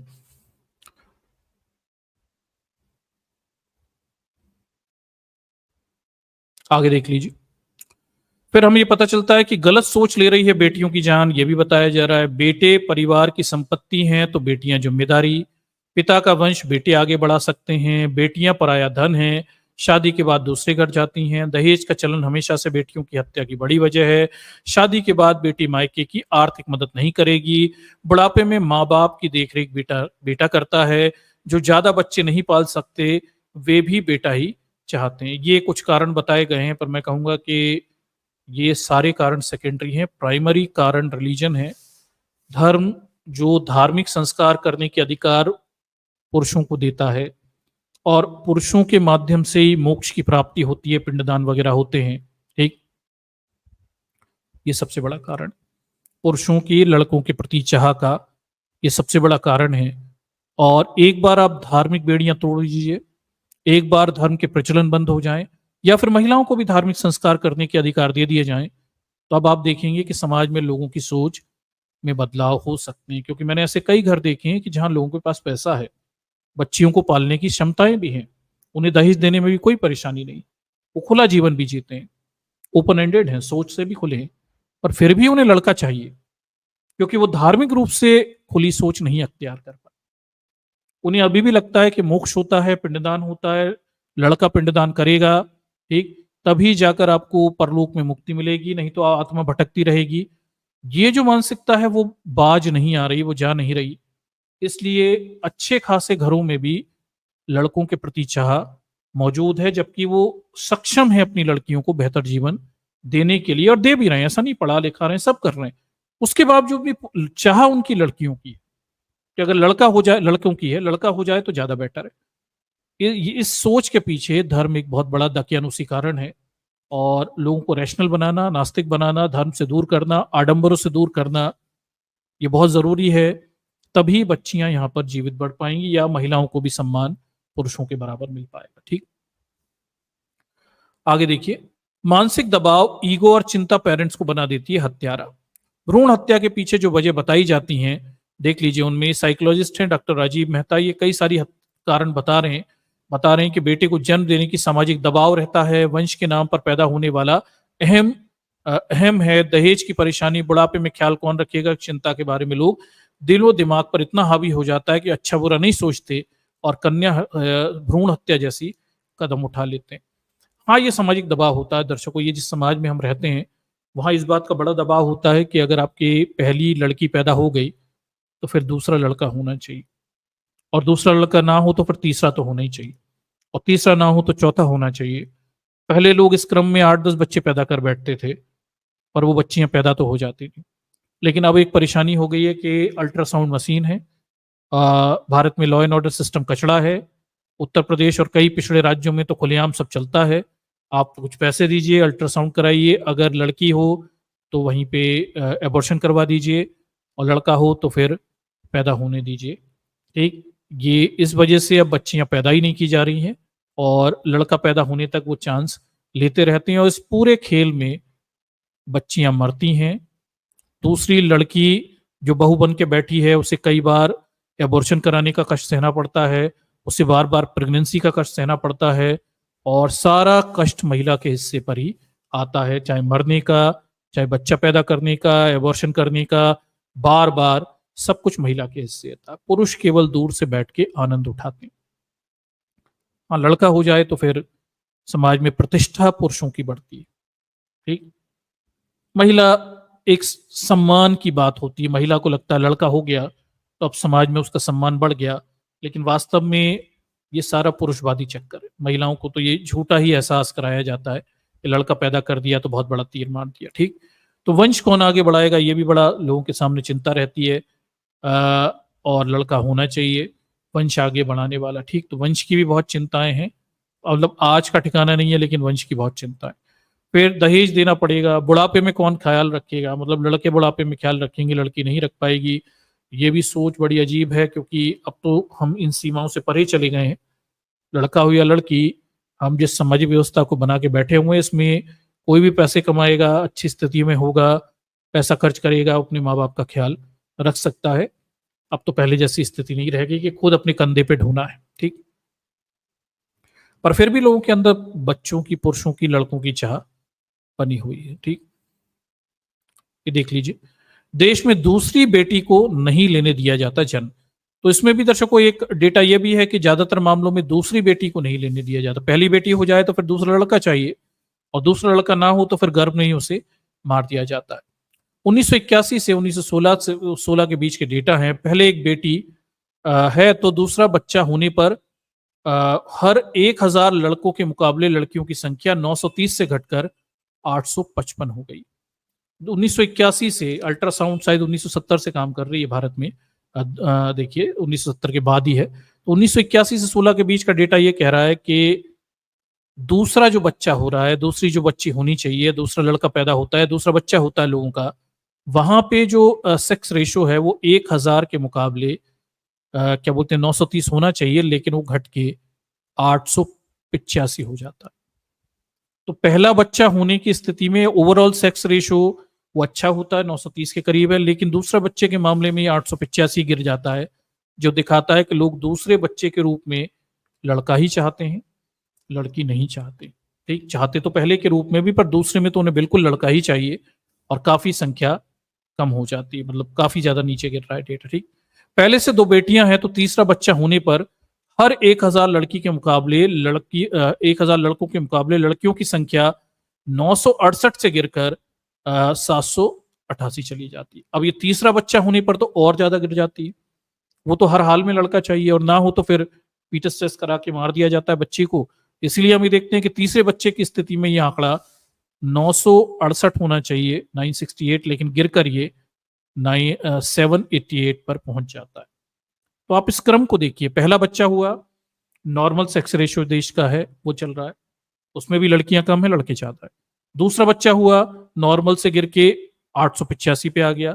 तीसरा बच्चा हुआ जो होना चाहिए 968 के करीब है, नीचे गिरकर 788 पर आ गया, और गिर रहा है। तो बच्चे ज्यादा पैदा होते जा रहे हैं, वैसे ही लड़कियों की संख्याएं भी घटती जा रही हैं comparing to the male child, या लड़के की चाइल्ड के मुकाबले। ठीक, ये बड़ा खतरनाक किस्म का डेटा है, और ये समाज की गंदी टेंडेंसी या सोच को भी दर्शा रहा है। 1987 से 1996 के बीच में इस दशक में 35 लाख बच्चियों को जन्म नहीं लेने दिया गया। 2007 से 16 के बीच में 55 लाख बेटियों को गर्भ में मार दिया गया। ठीक है, और ये दर्शकों लेंसेट का डेटा है, वहां से डेटा उठाया गया है। असली डेटा इससे ज्यादा खराब होगा, क्योंकि गांव देहात बाकी जगह की जानकारियां तो इन्हें मिल ही नहीं पाती, ये तो शहरी स्तर पर ही डेटा जुटाते हैं। ठीक है, बेटियों की हत्या सजा भुगतेगी अगली पीढ़ियां। आगे देखिए, centre for science humans, D sciences humans के रिसर्चर क्रिस्टोफर गिल मोटे के मुताबिक 2020 से 2080 के बीच में भारत में 4 करोड़ से ज्यादा पुरुषों की कभी शादी नहीं होगी। 20 से 80 के बीच में 4 करोड़ से ज्यादा पुरुषों की शादी नहीं होगी, ऐसा दावा कर रहे हैं सेंटर फॉर देखिए सेंटर डी साइंसेज ह्यूमंस की तरफ से ये दावा किया जा रहा है। ठीक, ये देख लीजिए। आगे देखिए, कई रिसर्च में साबित हो चुका है कि कन्या भ्रूण हत्या का खामियाजा सबसे ज्यादा महिलाओं को ही भुगतना पड़ता है। यूनाइटेड नेशन पहले ही चेतावनी दे चुका है कि भारत में फीमेल फेटिसाइड पर अंकुश नहीं लगाया गया तो सोसाइटी में महिलाओं के खिलाफ सेक्सुअल वायलेंस, चाइल्ड अब्यूज और वाइफ शेयरिंग जैसी घटनाएं बढ़ेंगी और पूरे समाज को इसका नतीजा भुगतना पड़ेगा। दर्शकों, ये सारी चीजें देश में हो रही हैं, आप खुद देख रहे हैं। यूनाइटेड नेशंस जो है वो पहले ही आप देश को चेतावनी दे चुका है कि अगर भारत में जैसे कहते हैं भ्रूण हत्या पर रोक नहीं लगाई गई, बच्ची लड़कियों की संख्या कम रही, और लड़कों के लिए पर्याप्त लड़कियां नहीं मिली, तो ये जो मानसिक बीमारी है लड़कों की, पुरुषों की, वो बढ़ती चली जाएगी। नतीजा, महिलाओं के खिलाफ सेक्सुअल वायलेंस, हिंसा बढ़ेगी, चाइल्ड अब्यूज यानी बच्चों का शोषण बढ़ेगा, और वाइफ शेयरिंग ये भी बढ़ेगी, क्योंकि भाई लड़कियां तो कम हैं और पुरुष तो अपनी कुंठाओं को दूर करने के तरीके निकालेंगे, और इस सब का खामियाजा महिलाओं पे होने वाले अपराध के रूप में बढ़ता हुआ आपको दिखाई देगा, जो कि बढ़ भी रहा है और आप देख भी रहे हैं। ठीक। तो भारत में बढ़ते महिला अपराधों को अपन कई संदर्भ में देख रहे हैं, कई आधारों पे देखते हैं। हमने कई मुद्दों पे स्ट्रीमें की हुई हैं, कभी जाति के नाम पे, धर्म के नाम पे, अन्य मुद्दों पर। और ये भी एक पॉइंट है कि भारत में जो भ्रूण हत्या है, बच्चियां पैदा होने से पहले मार दिया जाता है, महिलाओं की संख्या कम है, इसके कारण भी महिलाओं को ज्यादा हिंसा देखने को मिलती है, सेक्सुअल वायलेंस देखने को मिलती है। ये भी आंकड़ा है और बड़ा खतरनाक आंकड़ा है, बड़ा बुरा आंकड़ा है, और ये सब होता दिख रहा है। कहीं नहीं, ऐसा नहीं है कि ये सब नहीं हो रहा। जो भी यूनाइटेड नेशंस ने पहले हमें चेतावनी दी है, वी आर फेसिंग इट, हम आज इसका सामना कर रहे हैं, और ये बहुत ही खराब। ठीक, आगे देख लीजिए। ठीक, बेटियों की चाह में बार बार एबॉर्शन कराने से महिलाओं की सेक्सुअल और रिप्रोडक्टिव लाइफ बुरी तरह से असर पड़ता है, उनकी फिजिकल और मेंटल हेल्थ भी खराब हो जाती है। ये भी एक बहुत बड़ी समस्या है। अब देखिए, बार बार लोग एबॉर्शन कराते हैं लड़के के चक्कर में। मैंने देखा है लोग 8-8, 10-10 बार एबॉर्शन कराते हैं, वो मजाक मान लेते हैं। मशीन है, डॉक्टर है, उन्होंने कहा मजाक होती है, करते जाओ। और इसका पूरा नुकसान एक महिला भोगती है। ठीक, सेक्सुअल और रिप्रोडक्टिव लाइफ तो खराब हो ही रही है उसकी, फिजिकल और मेंटल हेल्थ भी लड़की की खराब होती रहती है। और अब आप देखिए, अब हम साइंस की और टेक्नोलॉजी की दुनिया में रहते हैं, विज्ञान आपको मरने तो नहीं देगा, वो आपकी बीमारियों के इलाज तो दे देगा, लेकिन आप बीमार शरीर के साथ स्वस्थ जीवन नहीं जी सकते। तो अब ये एक चीज है जो आपको समझना पड़ेगी कि आज साइंस हमें एबिलिटी देता है कि लगभग बीमारियों में वो आपको लंबी उम्र दे देगा, बीमारी कुछ भी हो मरने नहीं देगा, पैसा हो तो इलाज कराते जाओ, पर आप एक बीमार जीवन जियोगे। तो हम इस देश की महिलाओं को, जो शादी करती हैं, किसी की वाइफ बनती हैं, बड़े पैमाने पे एक बीमार जीवन दे रहे हैं। ठीक है, क्योंकि पुरुषों को लड़के चाहिए, और लड़कियां लड़कों की चाह में वो लगातार क्या बोलते हैं, बच्चे पैदा करने की प्रक्रिया में लगे रहते हैं, एबॉर्शन कराते रहते हैं, फीटल टेस्ट कराते रहते हैं, जब तक लड़का ना हो जाए। और इस सब का नुकसान एक महिला बड़ी खतरनाक तरीके से भोग रही, महिलाएं भोग रही, वुमेन्स आर फेसिंग। और महिला का जीवन बड़ा कष्टकारी होता है। मतलब ये चीजें कोई ऐसी नहीं है जो आप दूर जाकर, किसी तीसरी दुनिया की बात है, आप अपने घर में अपनी मम्मी को देखिए, अगर आपकी शादी हो गई तो आप अपनी वाइफ को देखिए। ठीक है, या अपने आसपास में आपके भाई बहन जिनकी शादियां हुई हैं, आप उनकी तरफ थोड़ा ध्यान से देखिए, you will realise that they are facing और they are living very tough life. ठीक, अपने आसपास की महिलाओं पर थोड़ी थोड़ी सी नज़र बनाइए, बहनों पर, मम्मियों पर, अगर आपकी वाइफ हो तो वाइफ पर, तब आपको पता चलेगा how tough life is as a woman. महिला के रूप में उनका जीवन कितना कष्टकारी है। ठीक है, ये बहुत मुश्किल होता है। मतलब एक पुरुष के रूप में मैं तो इसकी कल्पना भी नहीं कर सकता कि बच्चा पैदा करने के लिए मुझे अपना पेट कटवाना पड़े। सॉरी टू से, मतलब मेरी हिम्मत कभी नहीं हो सकती है करने की। पता नहीं महिलाओं की कैसे हो जाती है। बहुत बड़ा, बहुत जिसे कहते हैं बहुत बड़ा हृदय चाहिए किसी महिला के लिए। मतलब कैसे कोई महिला मेंटली प्रिपेयर होती होगी कि बच्चा पैदा करना है, फिर 9 महीने उस बच्चे को गर्भ में लेके घूमना है, और वो बच्चा लगातार हिलता डुलता रहता है, परेशान करता रहता है, 9 महीने ऐसे ही काटने पड़ते हैं, बहुत तकलीफ होती है। उसके बावजूद भी फिर पेट कटवा के, जिसे हम आजकल ऑपरेशन सीजरिंग कहते हैं, उस बच्चे को बाहर निकाला जाता है। फिर पेट कटने का अपना दुख है। उसके बाद का जीवन जो होता है, ऑपरेशन के बाद का जीवन, वो पहले जैसा कभी नहीं रहता। There were so many problems. एक महिला को जीवन भर, जिसे कहते हैं कि सीजरिंग के बाद की परेशानियां सामना करना पड़ता है। और फिर इसी में दूसरा बच्चा पैदा, दूसरी सीजरिंग, फिर तीसरा, फिर एवर्शन, फिर क्या बोलते हैं, चौथा एवर्शन, पांचवा एवर्शन, मैंने 7-7 एवर्शन वाले लोग देखे हैं लड़कों की चाह में, ऐसे तक लोग देखे हुए, जस्ट बिकॉज साइंस आपको सुविधा दे रहा है। ठीक, तो लोग अब सीमाएं भूल गए। लोगों ने, इस देश के लोगों ने महिलाओं को मशीन बना लिया है, और उन्हें इस बात से कोई फर्क नहीं पड़ता कि एक महिला को कितनी तकलीफ होती है। उन्हें सिर्फ एक जुनून है, लड़का, कैसे भी लड़का हो जाए। ठीक, बड़ा खतरनाक सा जुनून है। मुझे नहीं समझ में आया कि ये क्यों, क्या बोलते हैं, लोगों की सोच ऐसी क्यों। ठीक, व्हाट इज डिफरेंस, मुझे अभी भी नहीं समझ में आया। मतलब हो सकता है मेरे दृष्टिकोणों में ये चीज समझ से परे हो, पर लोगों का ये लड़कों के प्रति आकर्षण जो है वो मेरे लिए समझ से परे है। हम जिस दुनिया में आज रहते हैं इसका कोई फर्क नहीं पड़ता। आप अपने बच्चों को अच्छे से पढ़ाइए, वो अच्छा पैसा कमाएंगे, they will live happy life, वो अच्छा जीवन जिएंगे, फिर उनके बच्चे होंगे, पैसा अच्छा होगा तो वो अपना अच्छा जीवन जी सकते हैं। तो क्या डिफरेंस है, लड़के और लड़की का क्या डिफरेंस है?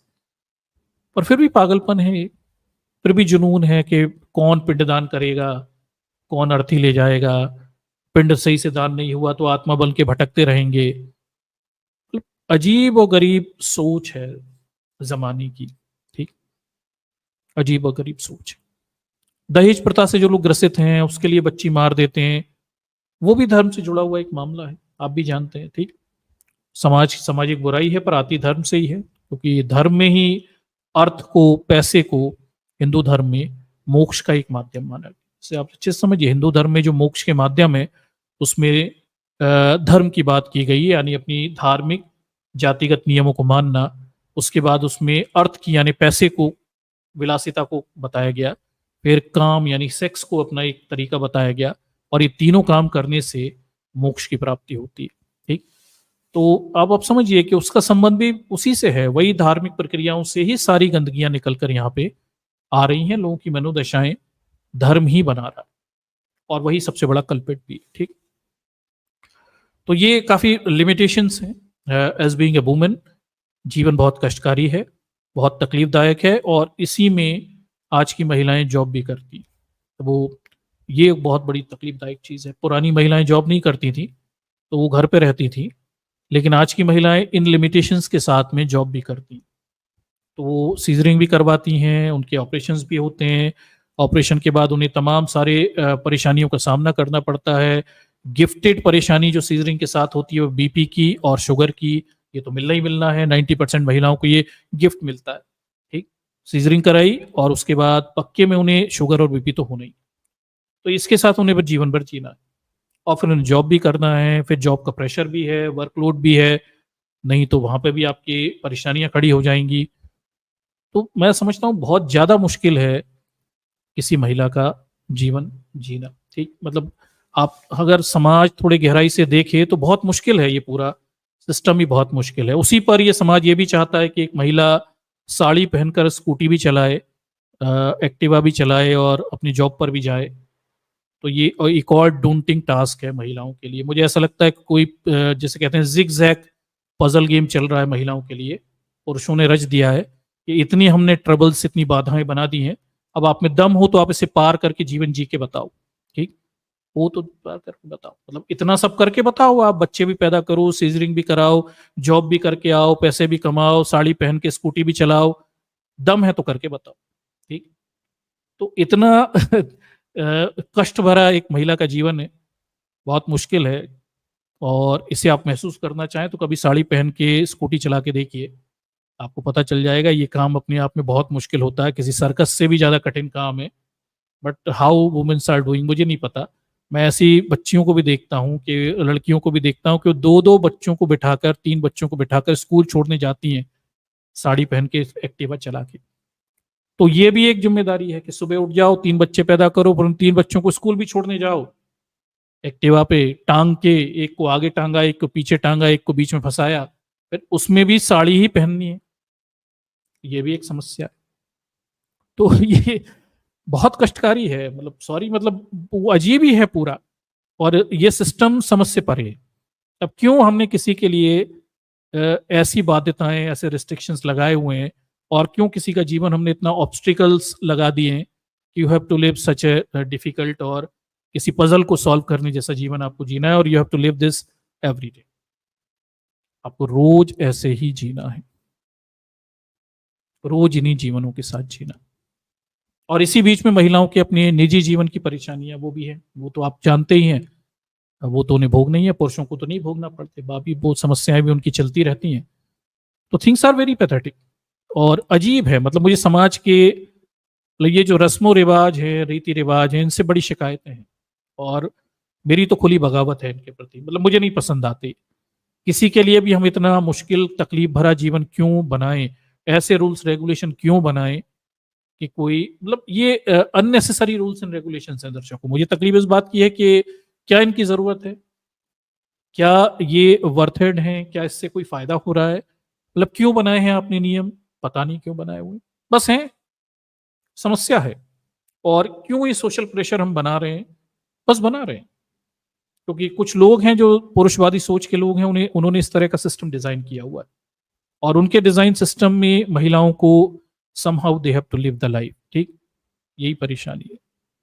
उसी में हम जैसे लोग भी, हम चाहते हैं महिलाएं रैशनल हो जाएं, वो भी परेशानी है। मतलब मुझे अपने आप में ये चीज बहुत बड़ा एक क्या बोलते हैं, बड़ा अजीब लगता है कि मैं अपने घर परिवार की महिलाओं से क्या बोलते हैं, मेरे जितने भी घर की महिलाएं हैं, मेरी बहनें हैं, तमाम सारी हैं, चलिए मैं अपनी वाइफ से तो कह सकता हूँ, बाकी महिलाओं से भी मैं अपेक्षा करूं कि यार अब सब छोड़ दो, रैशनल हो जाओ। मतलब अब रैशनल भी बनाना है।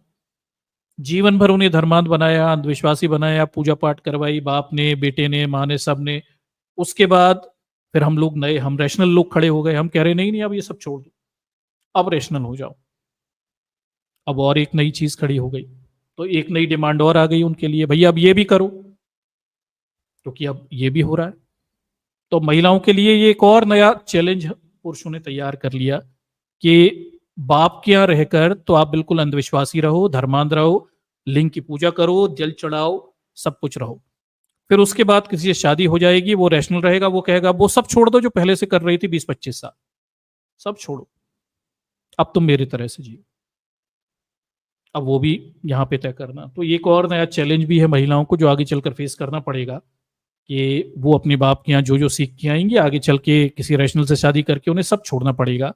ठीक, और अब नई एडॉप्टेबिलिटी उन्हें लानी पड़ेगी अपने जीवन में जाकर। ठीक, तो ये इतने चैलेंजेस हैं फॉर बीइंग ए वुमेन। ठीक है, समझिए बात को, ये बहुत अपने आप में बहुत ज्यादा मुश्किल है, और पता नहीं महिलाएं कैसे ये सब करती रहती हैं, निभाती रहती हैं, और हाउ उनके अंदर इतनी ऊर्जा कहाँ से आती है, मुझे तो कभी नहीं समझ में आता। मेरे घर आसपास की महिलाएं, इनकी एनर्जी कहाँ से आती है, सुबह 5 बजे उठना, नहाना धोना, फिर काम काज करना, जॉब पे भी जाना, हाउ कहाँ से आती है, प्राण ऊर्जा कहाँ से आती है। तो ये क्वेश्चन है जो हमेशा जिन चीज़ों के जवाब होने चाहिए कि एनर्जी कहाँ से आती है इतना काम करने के लिए, इन चीज़ों को करने के लिए।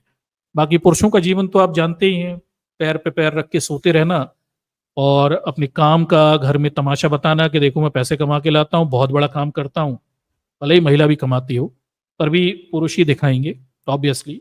ठीक है, और बैठे रहेंगे तमाशा करके, काम करके आ गए तो आधे घंटे सुस्ताएंगे, महिला काम करके आएगी, घर में खाना बनाएगी, पुरुष तमाशा सुस्ताएंगे, फिर चाय भी चाहिए उन्हें, कुछ और भी चाहिए, फिर वो काम करते हैं तो उसका भी एक उनका वो है कि भाई मैं काम कर रहा हूँ, अब उधम ना हो, कोई परेशानी ना हो, सब शांत हो जाओ। और महिलाएं भी जॉब करेंगी, लेकिन उन्हें उसी कश्मकश में, चिल्ला चोट सब में अपने ऑफिस के काम भी करने और पर्सनल लाइफ भी सब कुछ उन्हें मेंटेन करनी। ठीक, तो ये बहुत मुश्किल है। तो मैं सिर्फ आपको बता रहा हूं कि अगर आपने अपने आसपास की माताओं, बहनों और अपनी बीवियों के जीवनों को ध्यान से नहीं देखा तो थोड़ा रुकिए और उन्हें थोड़ा ध्यान से देखिए, यू विल रियलाइज उनका जीवन बहुत मुश्किल है। ठीक, आपको बहुत जल्दी इस चीज का एहसास होगा कि पुरुष के रूप में हम बहुत शानदार जीवन जी रहे हैं, और बहुत कम जिम्मेदारियों के साथ जीवन जी रहे हैं, और बहुत सारी ऐसी चीजें हैं जो हमें कभी करनी नहीं पड़ती। मतलब साड़ी पहन के एक्टिवा चलाना, सॉरी, ये वो चीज है जो कोई पुरुष नहीं करना चाहेगा, मुझे लगता है। ठीक, तो ये बहुत मुश्किल चीजें हैं जो महिलाओं के हिस्से में आई हैं, और मुझे लगता है थोड़ी एम्पैथेटिक होना चाहिए हमें, specially towards the womens who are making our life beautiful. ठीक, हमारे जीवन की जो महिलाएं उनके प्रति तो हमेशा हमें थोड़े बेहतर विचार रखने चाहिए। ठीक, चलिए देखते हैं यहाँ पे और क्या हो रहा है, महिलाओं के लिए और क्या चैलेंजेस यहाँ पे रख दिए हैं इस पुरुषवादी समाज में। आगे देखिए, राजीव मेहता कह रहे हैं यहाँ पे, ये जो साइकेट्रिस्ट हैं वो कह रहे हैं कि इनके मुताबिक ऐसी महिलाएं लंबे समय के लिए डिप्रेशन, एंजाइटी का शिकार हो जाती हैं, खुद को दोषी मानने लगती हैं और कुछ भी गलत होने पर गर्भपात से उसे जोड़कर देखने लगती हैं, जिससे अंधविश्वास भी बढ़ता है। अब देखिए महिलाओं की एक और समस्या देखिए, बच्चा पैदा करने का दबाव है, बार बार बच्चा पैदा करने से, बार बार क्या बोलते हैं, प्रेग्नेंट होने से उनके मेंटल फिजिकल हेल्थ तो खराब हो ही रही है। अब एक और बड़ी परेशानी है, जब उनके एबॉर्शन हो जाते हैं, बच्चा सही से पैदा नहीं होता, लड़का पैदा नहीं होता, तो ये महिलाएं अंधविश्वास की तरफ चली जाती हैं, फिर ये बाबा ढाबा की तरफ जाती हैं, फिर ये धर्म की तरफ जाती हैं, जादू टोने टोटका की तरफ जाती हैं, अंधविश्वास की तरफ जाती हैं, और वहां इनका फिर शोषण होता है, शारीरिक, मानसिक, आर्थिक, बाबा ढाबा, बच्चा लड़का पैदा करवाने के नाम पर फिर शोषण करते हैं।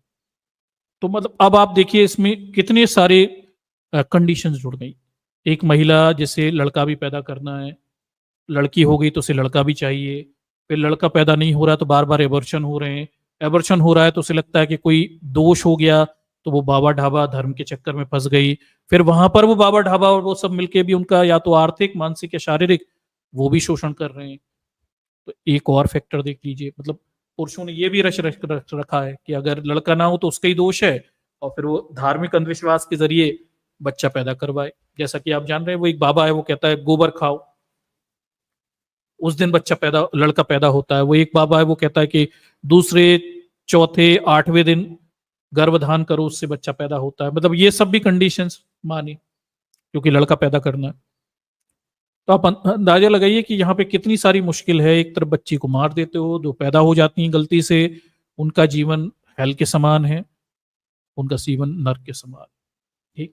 और उसी में तमाम अपराध महिलाओं के ऊपर, बलात्कार रोज 84 हो ही रहे हैं, आते जाते महिलाओं को छेड़ने वाले गुंडे बदमाश बैठे ही हुए हैं, गाड़ी चला के जाती हैं, स्कूटर चला के जाती हैं, एक्टिवा चला के जाती हैं, मन चढ़े टक्कर मार जाते हैं, जब चाहे गिर जाती हैं, हाथ पैर छिल जाते हैं, वो उन्हें सहना ही है। ये सब भी है, दीज आर अदर चैलेंजेस, ये भी और चैलेंजेस होते हैं, आप भी जानते हैं, ठीक। इस चीज को आप समझते होंगे कि एक महिला गाड़ी चलाती है तो अगल बगल के पुरुष कितने कोऑपरेटिव होते हैं, विशेष ये आप जानते हैं। विशेषकर कार चलाए तो और ही मुसीबत हो जाती है, क्योंकि कई बार सामने से आने वाला उसे स्पेस ही नहीं देता, यही कार लड़का चलाता है तो स्पेस उसे तुरंत मिल जाती है। तो कई सारी चैलेंजेस हैं जो अपने आप में है, अंधविश्वास भी बढ़ता है इससे। एक्सपर्ट ये भी बता रहे हैं कि बहुत सारी महिलाएं इससे अंधविश्वास की तरफ भी चली जाती। तो ये सारी मुसीबतें हैं, अगर महिला बच जाए तो ये मुसीबतें दिखाई देती। क्रूरता की हद पार कर लेते थे बेटियों की जान लेने के लिए। ये पुराना बता रहे हैं कि पहले क्या करते थे, देश के कई हिस्सों में बेटियों का जन्म होने पर उसे दूध में डुबोकर मार देते थे। पहले जब फीटस टेस्ट नहीं होता था, अल्ट्रासाउंड नहीं थी, ठीक है, तब ये क्या करते थे, बच्ची पैदा हो जाती थी तो दूध में डुबोकर मार देते थे उसे, ठीक। दूध में डुबो दिया और मर गई। नवजात लड़की को अफीम चटाकर उसकी जान ले लेते थे। अफीम चटाने की पुरानी प्रथा थी, अभी भी गांव खेड़े में चलती है, उससे भी मार देते थे। लड़की का गला दबाकर उसके गड्ढे में दफना दिया जाता था, गला दबाकर मार देते थे, ये भी बहुत होता था। आर्सनिक जैसे जहर चटाकर कन्या की जान ले लिया करते थे। पैदा होते ही मुंह में गोबर भर दिया जाता था, ये भी बहुत होता था। नवजात को मटके में डालकर उसका मुंह दबाकर दफना देते थे, ये देख लीजिए, ठीक। और हाँ, मदार के दूध का रस पिलाकर जान ले लेते थे। ये क्या जानवर है वही जानते होंगे। ठंडी जगह पर रख देते थे जिससे बच्ची नहीं बच पाती थी। हत्या के बाद बच्ची के मुंह में गुड़, हाथ में कपड़ा का टुकड़ा रख देते थे। सोर्स है family infanticide, infanticide in 19th century India, the genocide. इस जगह से ये किताब, इस जगह से सोर्स लिया गया, ठीक। इतनी तरीके थे बच्चियों को मारने के, और इनमें से बहुत सारे तरीके अभी चलते ही होंगे, ऐसा नहीं है कि खत्म हो गए होंगे, ठीक। कई सारे लोग जो अल्ट्रासाउंड नहीं करा सकते तो वो बाद में इस तरह से बच्चियों को मार देते होंगे, ठीक। ठीक है, ये सब बताई गई।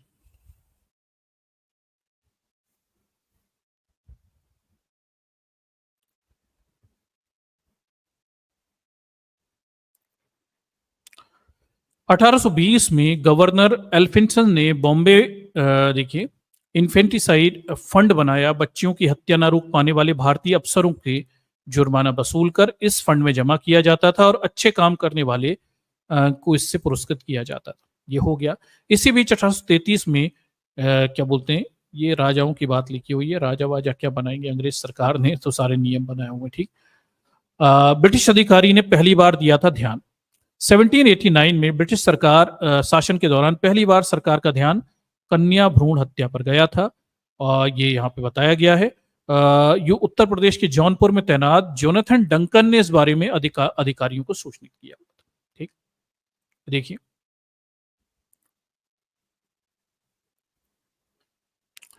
1857 में जॉन के ब्राउन ने पंजाब प्रांत में भी कन्या हत्या होने का, भ्रूण हत्या होने का उल्लेख किया हुआ है।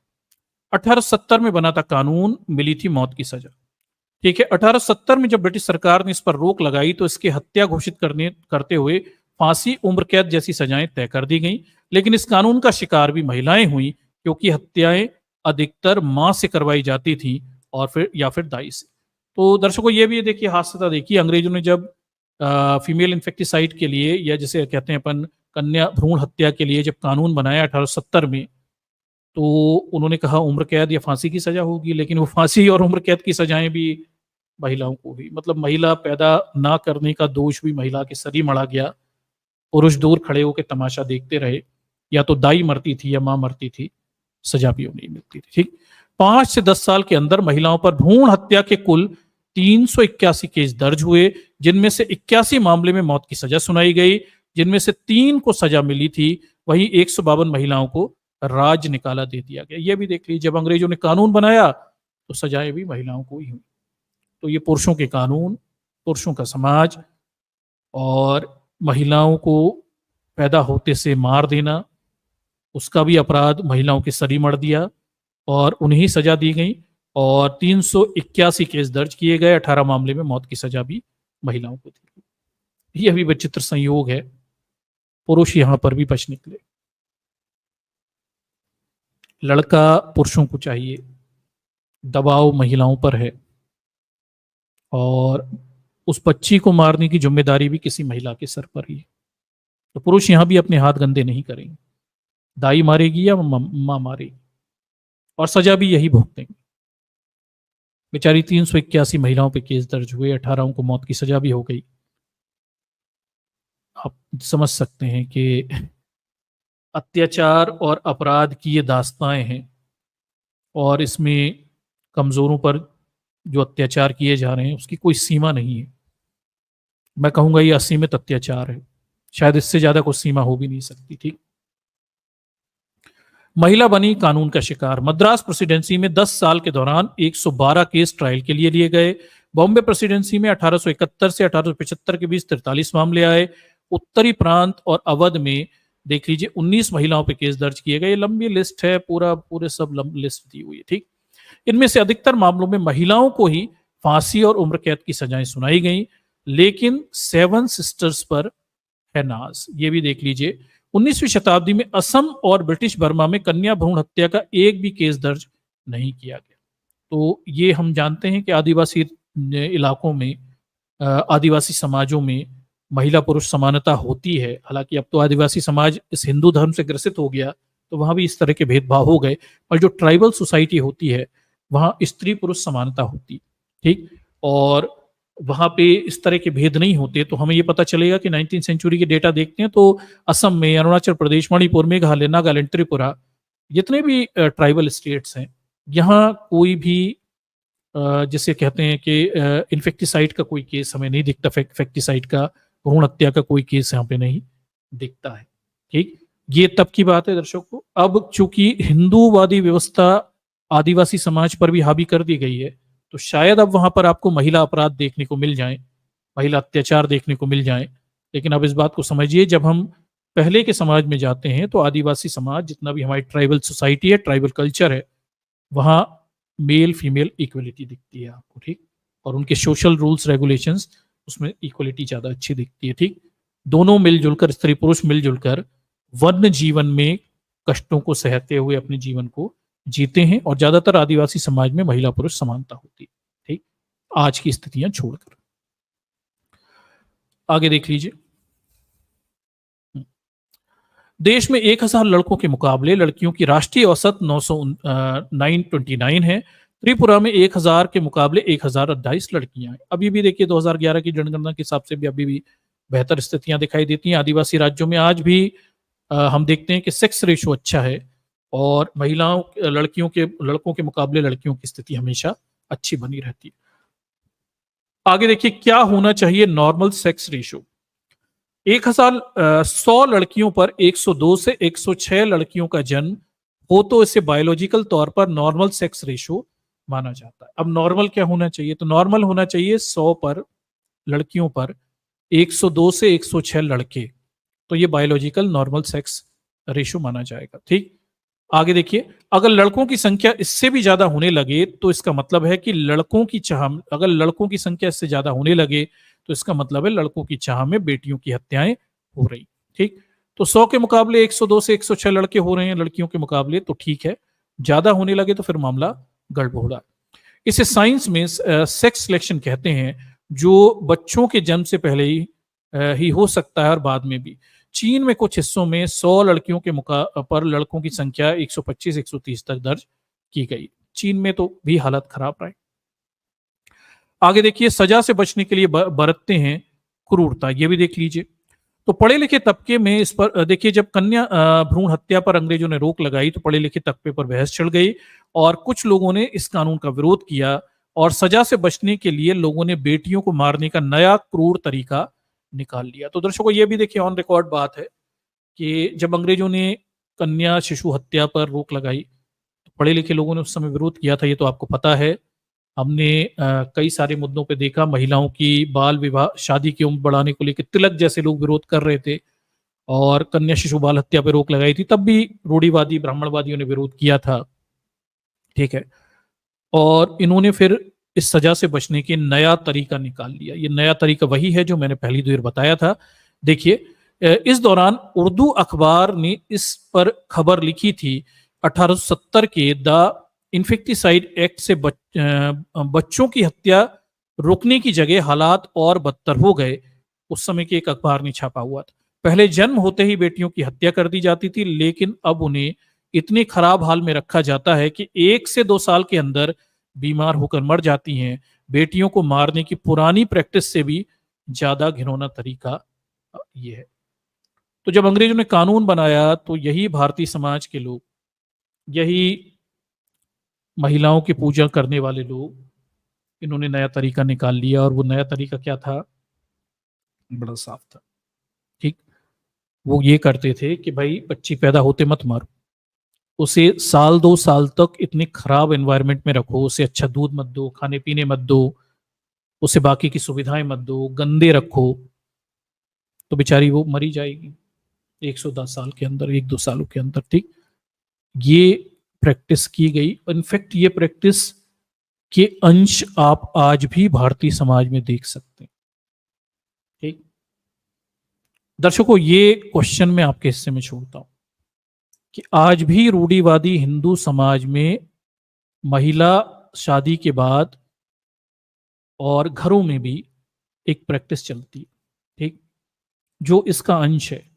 ठीक, थोड़ा आप गैस करके कमेंट बॉक्स में लिखिए क्या होता है ऐसा जिसमें जो घर के संसाधन हैं उनमें महिलाओं को कम बाद में और पुरुषों को पहले मौके दिए जाते हैं। आप इस प्रथा की कुछ झलकियां आज भी देख सकते हैं। इसे थोड़ा आप सोच के बताइए, फिर मैं एंड में बताता हूं कि आज भी कैसे चलता है। ठीक, बेटियों को मारने की पुरानी प्रैक्टिस और भी ज्यादा घिनौने तरीके से होने लगी। आगे देखिए, जान बचाने वाली टेक्नोलॉजी बन गई किलिंग मशीन। 1970 के दशक में भारत में मशीन लाई गई, अल्ट्रासाउंड मशीन लाई गई ताकि गर्भ में पल रहे बच्चों की जांच की जा सके। ठीक है, उन्हें कोई समस्या हो तो उसका इलाज हो सके। 1971 में, ठीक है, medicine termination of pregnancy act पास हुआ जिसमें मेडिकल एबॉर्शन लीगल हो गया। ठीक है, ये देख लीजिए। और इसके बाद अस्पतालों में अल्ट्रासाउंड के जरिए पता लगाया जाने लगा कि गर्भ में लड़का पल रहा है या लड़की। लड़की का पता चलने पर एबॉर्शन कर दिया जाता था। एबॉर्शन करने वाले डॉक्टरों ने तर्क दिया कि इससे जनसंख्या नियंत्रण में मदद मिलेगी। ये 1970 के बाद शुरू हो गया। जान बचाने वाली टेक्नोलॉजी के जरिए 3 दशकों में बच्चियों की जान ले ली गई। देख लीजिए, अल्ट्रासाउंड से बड़ी कन्या भ्रूण हत्या, ये भी देख लीजिए। 1970 के दशक में भारत और चीन में अल्ट्रासाउंड तकनीक का इस्तेमाल शुरू हो गया। 1980 के दशक तक भारत में कई शहरों में भ्रूण लिंग की जांच होने लगी और 1990 के अल्ट्रासाउंड की जांच कन्या भ्रूण हत्या की बड़ी वजह बनने लग गई। ये सब चीजें भी पॉपुलराइज होने लग गई थी। जब शुरू हुआ बेटियों की नरसंहार का दौर 1976 से 1970 के बीच देश के शहरी अस्पतालों में जिनमें जांचों में लड़कियों के होने का पता चलता था, उनमें से 96% को गर्भ में ही मार दिया जाता था। तो दर्शकों, ये 1976-70 के बीच का एक पूरा छोटा सा एक फेज है जब इस पर रोक नहीं थी। अल्ट्रासाउंड हो सकता था और फीटस बताया जा सकता था। तो आंकड़े बता रहे हैं कि 96% ऐसे मामले थे जिनमें लड़की का पता चलते ही मार दिया जाता था। ठीक, उसके अल्ट्रासाउंड की जांच 250 केसों में लड़के मिले। हाँ, ये भी देख लीजिए। और इस गर्भ में ही मार दिया जाता था। इसके उलट अल्ट्रासाउंड की जांच में 250 केसों में लड़के मिले जिनमें कुछ जेनेटिक डिफेक्ट थे का शिकार थे। इसके बावजूद भी उनमें से एक भी मामले में एबॉर्शन नहीं हुआ और जेनेटिक डिफेक्ट के शिकार लड़कों को भी जन्म दिया गया। अब ये भी देख लीजिए, ये भी हास्यता देखिए कि अल्ट्रासाउंड के 250 केस ऐसे दर्ज भी किए गए उस समय जिनमें लड़कों में जेनेटिक डिफेक्ट थे। तो माँ बाप वो डिफेक्टेड बच्चे भी पैदा किए, मतलब उनके शरीर सही से बने नहीं थे, जो भी परेशानी थी, तो उन्हें लड़का डिफेक्टेड भी चल जाएगा, उसे नहीं मारेंगे, लेकिन लड़की नहीं चाहिए। और 96% केसेस में एबॉर्शन करके लड़कियां निकाल दी गई थी। ये डेटा 1976 से 77 के बीच का है। ठीक, ये डेटा वहां का बताया गया। ठीक, आगे देखिए। मुंबई का एक बड़ा क्लिनिक तो एबॉर्शन सेंटर में तब्दील हो गया। 1984 से 85 के बीच वहां 15,914 एबॉर्शन हुए। इनमें से सभी लड़कियां थीं।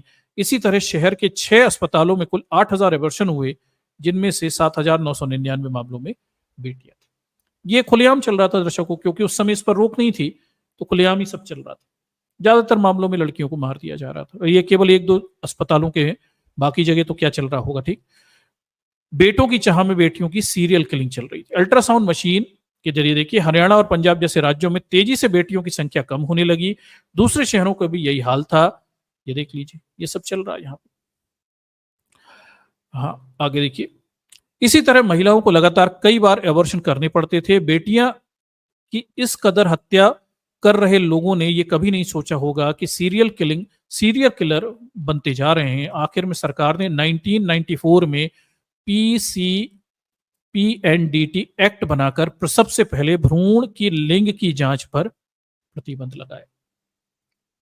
आप सोचिए दर्शकों, इस देश में 1970 में अल्ट्रासाउंड मशीन आती है, 1994 में PCPNDT एक्ट आता है, जिसके बाद लिंग परीक्षण पर रोक लगाई जाती है।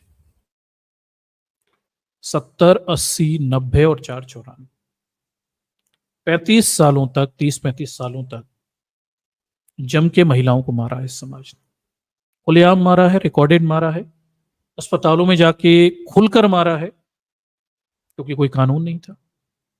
लड़की हुई एबॉर्शन कराइए, अल्ट्रासाउंड कराइए, फीटस टेस्ट कराइए, लड़की हो जाए तो मार दो, सॉर्टेड। ये समाज ने खुलेआम किया हुआ है।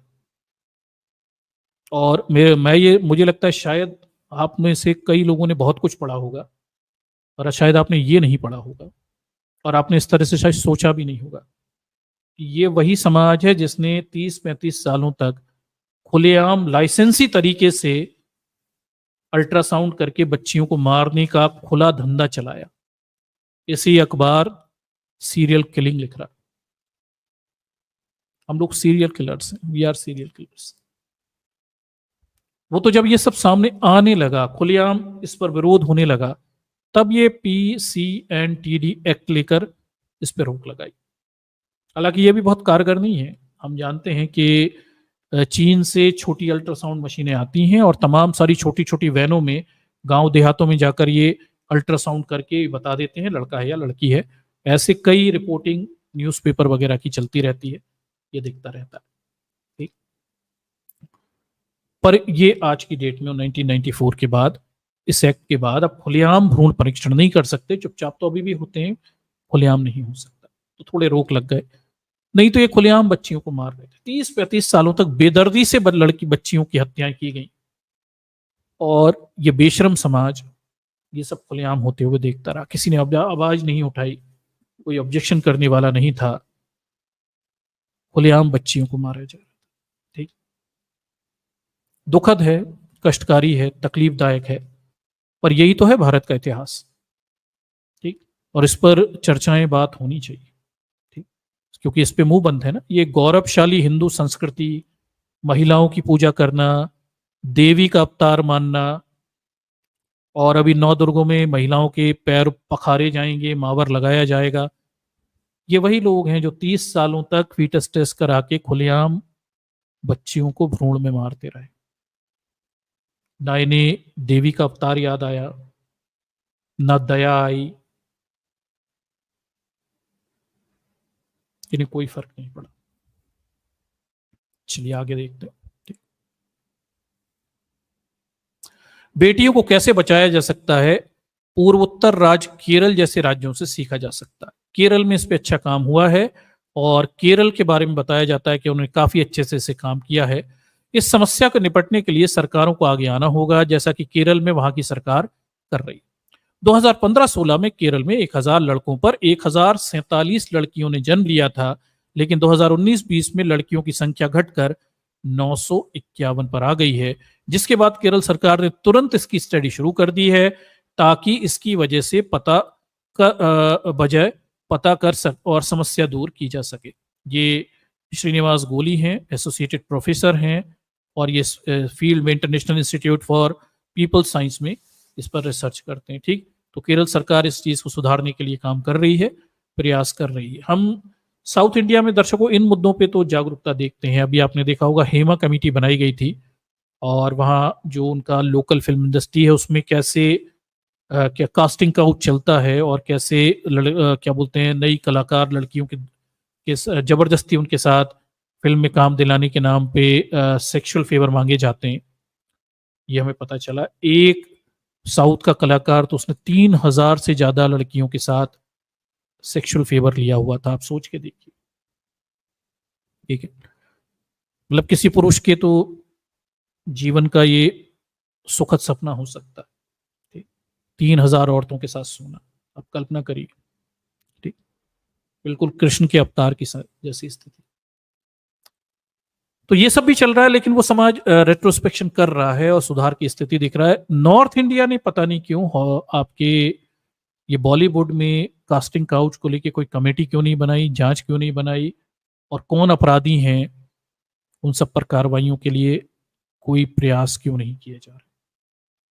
क्योंकि अल्टीमेटली कल्पित तो वहां महिलाएं ही है ना, उन्हें ही तो भोगना पड़ा। अल्टीमेटली जो विक्टिम है, सॉरी, वो तो महिलाएं है ना, उन्हें ही तो भोगना पड़ रहा है वहां पे। ठीक, तो इस पर नॉर्थ इंडिया हमेशा चुप रहता। साउथ इंडिया थोड़ा बेटर सोसाइटी है, एटलीस्ट वो रेट्रोस्पेक्शन करते हैं और एटलीस्ट वो चीजों पे वर्कआउट करते हैं और कोशिश करते हैं सुधारने की, या दिखते हैं सुधारते हुए, कोशिश करते हुए। इतना तो है। ये उत्तर भारत तो सड़े हुए लोगों का मरा हुआ समाज है। ठीक, इसे कुछ नहीं सुधारना। विशेषकर महिलाओं के संदर्भ में तो बस नवदुर्गे बनाई, चंदा इकट्ठा किया, दारू पी ली, और अभी मूर्ति सिराने जाएंगे तो गंदे गंदे गाने बजाएंगे और बस खा पी के हो गया महिलाओं का सुरक्षा और देवी पूजा। अमेरिका में रहने वाले चीन भारतीय भी गर्भ में पल रही बेटियों को मार देते हैं। अमेरिका जैसे देशों में भी, विकसित देशों में भी जन्म से पहले बच्चियों के लिंग की जांच कराने पर कोई रोक टोक नहीं है। पेरेंट्स वहां जेंडर रिवील सेरेमनी ऑर्गेनाइज करते हैं और आने वाले बच्चों को जेंडर का खुलासा कर करीबियों को बता देते हैं। वहां पे होता है। लेकिन इन देशों में रह रहे एशियाई वहां भी जाकर बाज नहीं आ रहे हैं। भारत और चीन के नागरिक वहां भी लड़कियों को गर्भ में ही मारने के आरोप लगते रहे हैं। गर्भ में बच्चियों की हत्या करने के मामले में भारतीयों के दोषी पाए जाने की मीडिया रिपोर्ट्स आती रहती हैं। ऐसे मामलों को रोकने के लिए अमेरिकी संसद में कानून तक पेश कर दिया चुका। तो ये दर्शकों वही अमेरिकी हैं जो वहां जाकर ये कह रहे हैं कि ये सनातन संस्कृति के दोहक हैं। वही ऊंची सनातन संस्कृति जिसमें वेदों में से विज्ञान निकलता है, जिसने दुनिया को सब कुछ दिया। और ये भी कहते हैं कि जातिवाद को ये नहीं मानते हैं अमेरिका में, ये तो आपको पता ही होगा। ये महिलाओं का सम्मान करते हैं। और इन्हीं ऊंची सनातन संस्कृति वाले लोगों पे ये भी आरोप लगता है कि वहां जाकर ये फीटस टेस्ट करा के बच्चियों को मार रहे हैं। ठीक, ये आरोप इन पे लग रहे हैं।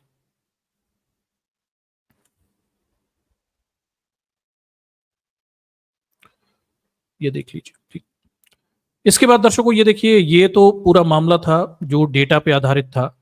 फिर बीबीसी ने देखिए अभी 11 सितंबर 2024 को एक रिपोर्ट छापी हुई थी, और इस रिपोर्ट में देखिए उन दाइयों का बात थी, वो दाइयां जिन्होंने नवजात बच्चियों की हत्या बंद कर उन्हें बचाना शुरू किया। एक बड़ा मार्मिक इंटरव्यू यहाँ पे छपा हुआ है उन दाइयों का, जो दाइयां कभी बच्चियों को मार देती थी, बाद में उन्होंने उन बच्चियों को बचाना शुरू किया।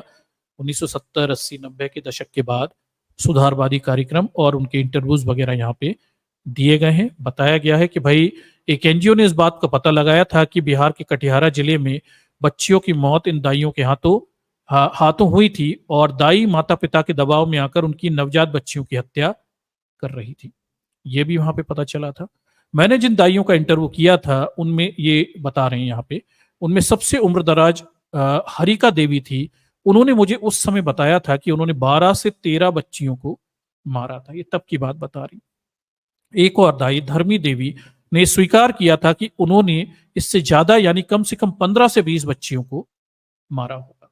दर्शकों, एक एक दाई 10-10, 12-12, 15-15 बच्चों को मारने का स्वीकृति कर रही है, और ये केवल बिहार की बात हो रही है। और ये चीज इसलिए खतरनाक है कि 1995 में एक एनजीओ के आंकड़े के अनुसार अकेले बिहार में, ये देख लीजिए, 30 दाइयों के तो इन्होंने इंटरव्यू किए थे, और ये बताया जा रहा है कि अगर रिपोर्ट का आकलन सटीक माना जाए तो 35 दाइयां ही हर साल एक जिले में 1000 से अधिक बच्चों को जन्म दे रही। तो लगभग 35 दाई अकेली 1000 से ज्यादा बच्चों को जन्म देती थी, और बड़ी सारी संख्या थी। 5 लाख से ज्यादा दाई काम कर रही थी बिहार में उस समय। तो आप अंदाजा लगाइए, अगर इन्होंने 10-10, 15-15 पर हेड भी मारे होंगे, जो कि ज्यादा भी हो सकते हैं, तो अकेले बिहार में कितनी बच्चियां मारी गई होंगी, आप इसकी कल्पना भी नहीं कर सकते। मतलब हम केवल स्पेकुलेशन कर सकते हैं, और ये हुआ है और इन्होंने स्वीकारा है। और जिन दाइयों के इंटरव्यू हैं जो आकर खुलेआम स्वीकृति की हुई है कि उन्होंने किया, वो हमारे सामने है। तो हम ये भी नहीं कह सकते कि हमारे पास कोई डेटा नहीं है। We have peoples who were indulge in this crime, जो लोग इस अपराध में शामिल थे, उनके बाकायदा डेटा रिकॉर्ड्स मौजूद हैं, और बीबीसी ने इसे अभी छापा।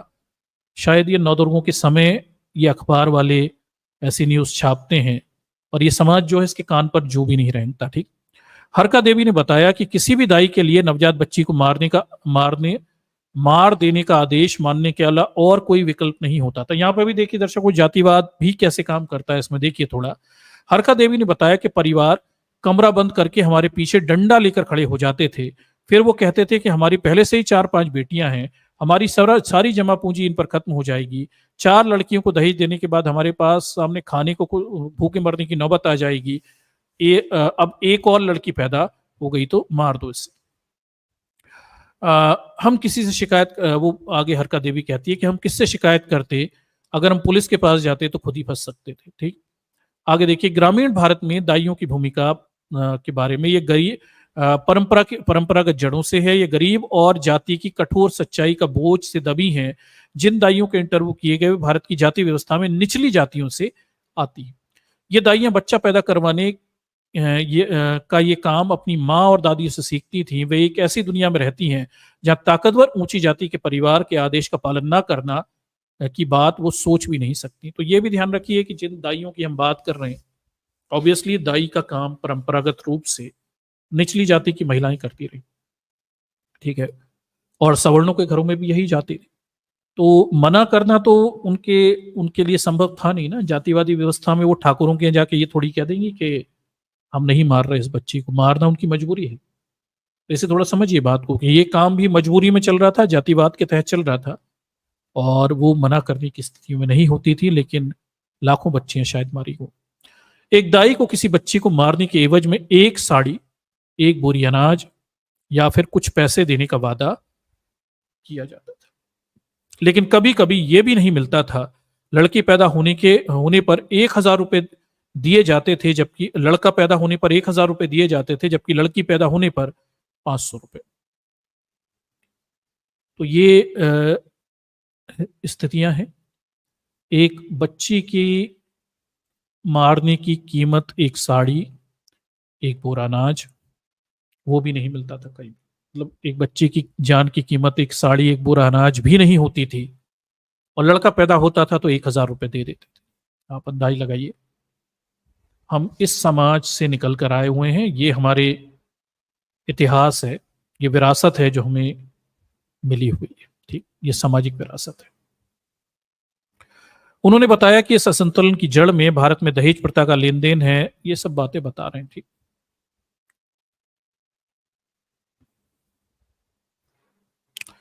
जिन दाइयों का इंटरव्यू किया गया उनमें सीरो देवी अभी भी जीवित थी। उन्होंने लड़की और लड़के के बीच की असमानता को समझाने के लिए एक उदाहरण का सहारा लिया। ये सीरो देवी हैं, इन्होंने कुछ बताया हुआ है। देखिए, उन्होंने कहा कि लड़के का दर्जा ऊपर है, लड़की का नीचे है। बेटा भले ही अपने माँ बाप का ख्याल ना रखे, लेकिन सबको बेटा ही चाहिए। ठीक, ये सीरो देवी बता रही हैं। और ये भारत के आंकड़े हैं 2011 की जनगणना। 1,000 पुरुषों पर 943 महिलाएं हैं, ये आंकड़े बता रहे थे, जो कि भारत की खराब स्थिति को दर्शा रहे हैं। और ये रिपोर्ट जो है दर्शकों, बड़ी सारी रिपोर्ट है, पीडीएफ भी है, मैंने इसमें लगा भी दी है, आप पूरी डिटेल में भी पढ़ सकते हैं। सर्वाइवर्स जो हैं वो भी इसमें शामिल हैं। जिन बच्चियों को सर्वाइव किया इन दाइयों ने, मरने से बचाया, वो बड़ी हो गई हैं, वो मिलने गई।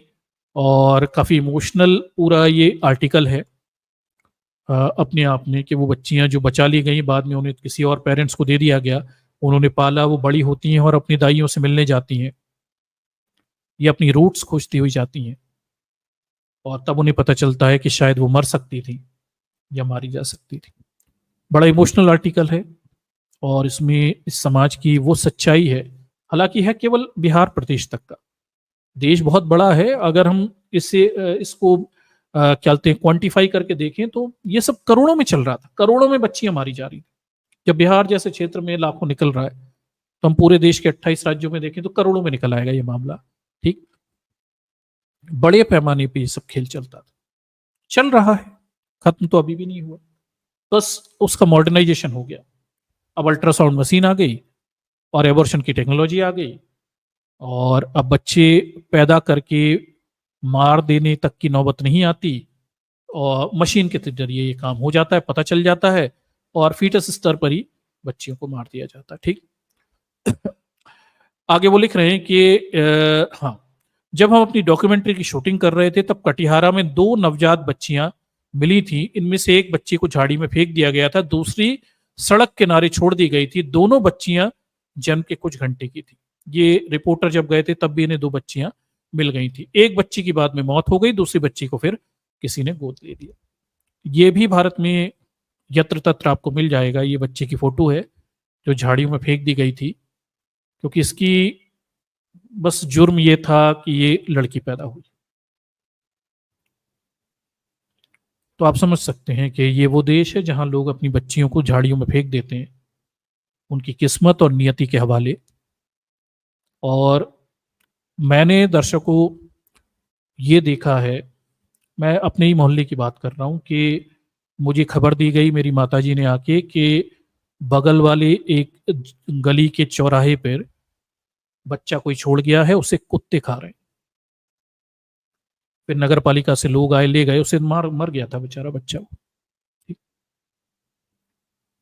तो ये देखा हुआ है, शायद आप भी सुन लेते होंगे, ये सब चीजें आपके आसपास भी सुनाई आपको देती होंगी। ठीक, अगर आप थोड़ा भी ध्यान रखते होंगे समाज में अपने आसपास, और यंत्रवत जीवन नहीं जीते होंगे, मैकेनाइज लाइफ नहीं जीते होंगे, अवेयरनेस रखते होंगे, तो आपको ये सब अपने आसपास होता हुआ दिख जाएगा। ठीक, तो ये सब हमारे आसपास घटता रहता है, और डेटा भी इस बात को बताता रहता है। ठीक, आके देखिए, India.com की साइट हमें ये बता रही है ये इन्होंने जून 25 2022 को ये आर्टिकल छापा हुआ था। ये बता रहे हैं कि लॉकडाउन में भी नहीं रोक पाए बेटियों की हत्या, 2 साल में बढ़ते दिखा भ्रूण हत्या और लावारिस छोड़ने के मामले।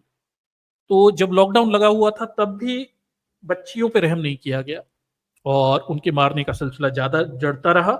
आंकड़े बताते हैं कि ये बढ़ी गया और इनफैक्ट लावारिस बच्चियों को भी छोड़ दिया गया। कोरोना में जब लोग अपनी जान बचा रहे थे तब भारत के लोग भ्रूण हत्या कर रहे थे, बच्चियों को मार रहे थे, सड़कों के किनारे खुले पैदा हुई बच्चियों को छोड़ रहे थे। ठीक है, india.com की वेबसाइट है, आप पूरा आर्टिकल जाकर वहां डिटेल पढ़ सकते हैं। 25 जून 2022 का यह आर्टिकल है और बड़ा दुखद आर्टिकल है। ठीक, आप समझ सकते हैं क्या है समाज की स्थिति। आज तक छापता है 7 नवंबर 2014 को आज तक ये छाप रहा है कि ब्रिटेन में भी भारतीय कर रहे हैं कन्या भ्रूण हत्या। ये आज तक छाप रहा है। सोच बदलना मुश्किल है, चाहे देश ही क्यों ना बदल जाए। पेट में पल रही नई जान को सेक्स जानकर गर्भपात कराने पर ऑक्सफोर्ड यूनिवर्सिटी के रिसर्चर से ये बात सामने आई है कि रिसर्च में बताया गया कि ब्रिटेन में हर साल सेक्स के आधार पर करीब 100 गर्भपात। देख लीजिए, भारत के लोग ब्रिटेन में भी ये सब कर रहे हैं। 2014 का है और अब तो मैं समझता हूं कि 2014 में तो समाज थोड़ा सा रेशनल था भी। आज जो 2024 का समाज है, विशेषकर ये जो इंडियन डायस्पोरा है, विदेशों में रह रहे लोग हैं, इनके सर पे जो हिंदुत्व चढ़ा हुआ है उसका अंदाज लगा के मैं बोल सकता हूं कि ये आज कई ज्यादा बच्चियों को मार रहे होंगे। और ऐसे डेटा हम अगर अमेरिका यूरोप में सर्च करेंगे तो मिल भी जाएंगे भारतीयों के बारे में। ठीक, अब चूंकि ये आज तक जैसे चैनल एक जमाने में ये चीजें छापते थे, अब नहीं छापते क्योंकि अब इन्हें हिंदुत्व की चिंता है, सरकारों की चिंता है, देश की छवि खराब ना हो जाए, भले ही बच्चियां मर जाएं। ऐसा डेटा अब ये लोग नहीं छापते। आगे देखिए, प्रभात खबर है, ये जनवरी 18 2021 को ये छाप रहे हैं। ये देखिए ये क्या छाप रहे हैं, ये सबसे खतरनाक खबर है दर्शकों। और ये अभी 2021 की खबर है, ऐसा भी नहीं कि बहुत पुरानी खबर है। देखिए, मध्य प्रदेश, राजस्थान, हरियाणा, उत्तर प्रदेश में 4,474 बच्चियों को फेंका गया, 395 भ्रूण हत्याएं हुई। आप चाहें तो उस पूरे आर्टिकल को डिटेल में जाके पढ़ सकते हैं। जनवरी 18 2021 प्रभात खबर। और ये आर्टिकल बेहद खतरनाक भयानक है। मध्य प्रदेश, राजस्थान, पूरी ये जो काऊ बेल्ट है, गोबर पट्टी है, आप गोबर पट्टी वालों के इस अपराध को देखिए। ये हिंदुत्व के रक्षक हैं, ये हिंदू धर्म की रक्षा के लिए दूसरे धर्म के लोगों को मार देते हैं, हत्याएं कर देते हैं, लिंचिंग कर देते हैं, बंदूक लेकर सड़कों पे घूमते हैं, गाय की रक्षा के लिए गौ रक्षक बन जाते हैं और किसी को भी गोली मार देते हैं। ये वही लोग हैं और ये वही लोग हैं जो मध्य प्रदेश, राजस्थान, हरियाणा, उत्तर प्रदेश में 4,474 बच्चियों को फेंका गया और 395 भ्रूण हत्याएं की गई। Child abandonment foeticide Madhya Pradesh, Rajasthan, Haryana, Uttar Pradesh में सिर्फ 4 साल में 4,474 नवजात एवं बच्चे 0 से 12 साल तक की बच्चियां कहीं ना कहीं मरने के लिए छोड़ दी गई। इन बच्चों को उन्हें जन्म देने वाले या उनके परिवार के सदस्यों ने जन्म के बाद उन्हें फेंक दिया। इसमें लड़के लड़कियां दोनों शामिल हैं। ठीक, तो ये भी देखिए, लड़के भी और लड़कियां भी हैं। लड़कों तो हम समझ सकते हैं कि भाई ये संख्या कमी होगी, पर लड़कियां निश्चित रूप से इसमें ज्यादा होंगी। पूरा डिटेल आर्टिकल है, नीचे जाकर आप पूरा भी पढ़ सकते हैं। उस दिन जाके हालात बेहद खराब है। ठीक, लड़के तो क्या होंगे, और वो छोड़ भी दिए गए होंगे तो लड़कों को पालने वाले तो 100 मिल जाएंगे, पर ये बेचारी बच्चियों का क्या होगा। ये या तो देह व्यापार में जाएंगी अगर बच गई, नहीं तो कोर्टों पे जाएंगी, और नहीं तो उनके शोषण होंगे। ये बड़े खतरनाक आंकड़े, कोई अपने बच्चों को कैसे छोड़ सकता है, समझ से परे है। और ये 2021 का आंकड़ा है, ऐसा भी नहीं कि बहुत पुराना आंकड़ा है। और भारत विश्व गुरु बनने वाला है और लोग यहाँ पे अपने बच्चों को ऐसे ही छोड़ जाते हैं।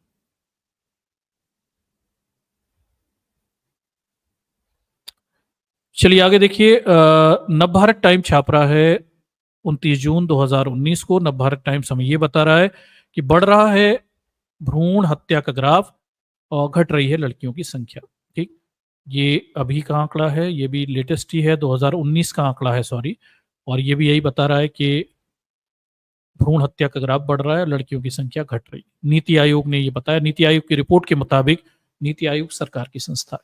ठीक, यूपी खराब लिंगानुपात वाली 6 राज्यों में शामिल आंकड़ों में बताया गया। ठीक, ये सब आंकड़े बताए गए।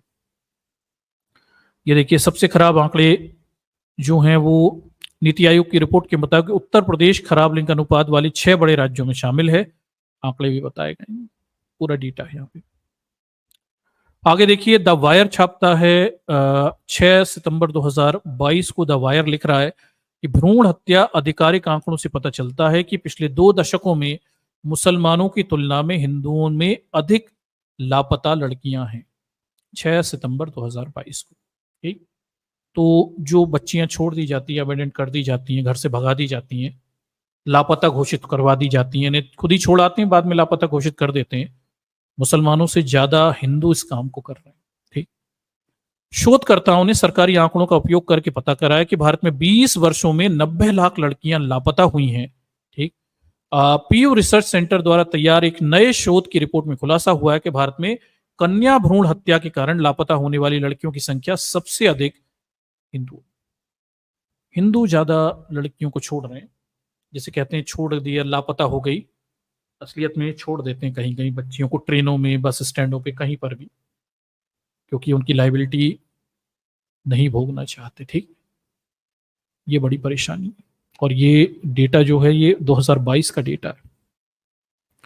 ये तब है जब देश विश्व गुरु बनने वाला है और हमारे प्रधानमंत्री ने डंका बजवा दिया है दुनिया भर में। मतलब एक समाज का एक वर्ग है दर्शकों, वो आपको यही बातें करता दिखाई देगा कि भारत का डंका बज रहा है, मोदी जी ने दुनिया भर में डंका बजवा दिया, भारत इतना आगे बढ़ गया, हमने इतने 1000 किलोमीटर रोडें बनवा दी, हमने डैम बनवा दिए, हमने बिल्डिंगें बनवा दी, मंदिर बनवा दिए, काशी विश्वनाथ से लेके तमाम सारे, अयोध्या में राम मंदिर बन गया। समाज का एक जाति की उच्चता पे बैठा वर्ग यही सब बातें करेगा, पर इसके नीचे जो वास्तविक सच्चाई है वो ये है कि बड़ी तादाद में लोग अपने बच्चों को पाल भी नहीं पा रहे, विशेषकर बच्चियों को, और उन्हें ऐसे ही छोड़ के चले जा रहे हैं। ठीक, आंकड़े बेहद खराब। तो ये कुछ हमारे सामने मुद्दे थे दर्शकों। ये क्या बोलते हैं, कन्या भ्रूण हत्या को लेके कुछ लिमिटेड रिसर्च मैंने आपके सामने रखा, क्योंकि ये मुद्दा बहुत बड़ा है और इस पे बहुत सारी बातें हम कर सकते हैं। ठीक है, ये ऐसा नहीं कि अभी बहुत डेटा था, और ये और भी कई घंटों तक भी जा सकता था। हम आगे भी इस मुद्दे पे बात करते रहेंगे, अलग अलग इश्यूज को उठाते रहेंगे, विशेषकर उन मुद्दों को जो बच्चियों से संबंधित हैं उन्हें हम रखेंगे, भले ही लोग सुनना चाहें ना सुनना चाहें। मैं समझता हूँ ये ऐसे मुद्दे नहीं हैं जो कर्णप्रिय हों, कोई नहीं सुनना चाहता इन चीज़ों को। महिलाओं के विषयों को लेकर ये समाज उदासीन है और वो उन मुद्दों को सुनना भी नहीं चाहता। ठीक, और जो खुद को रैशनल कहते हैं उनके भी वही हाल है, सॉरी टू से। ठीक, वो नहीं सुनना चाहते। तो ये एक बहुत बड़ी परेशानी है और इसलिए महिलाओं की समस्याएं कभी सुलझ भी नहीं रही। ठीक, तो ये आज का प्रेजेंटेशन है, इसे क्या बोलते हैं, शेयर करिए, लोगों तक सच्चाई पहुंचाइए, विशेषकर पुरुषों को बताइए कि वो सामूहिक रूप से एक ऐसे समाज का निर्माण कर बैठे हैं जिसमें एक महिला के लिए जीवन जीना बहुत कष्टकारी है। ठीक, ये जरूरी।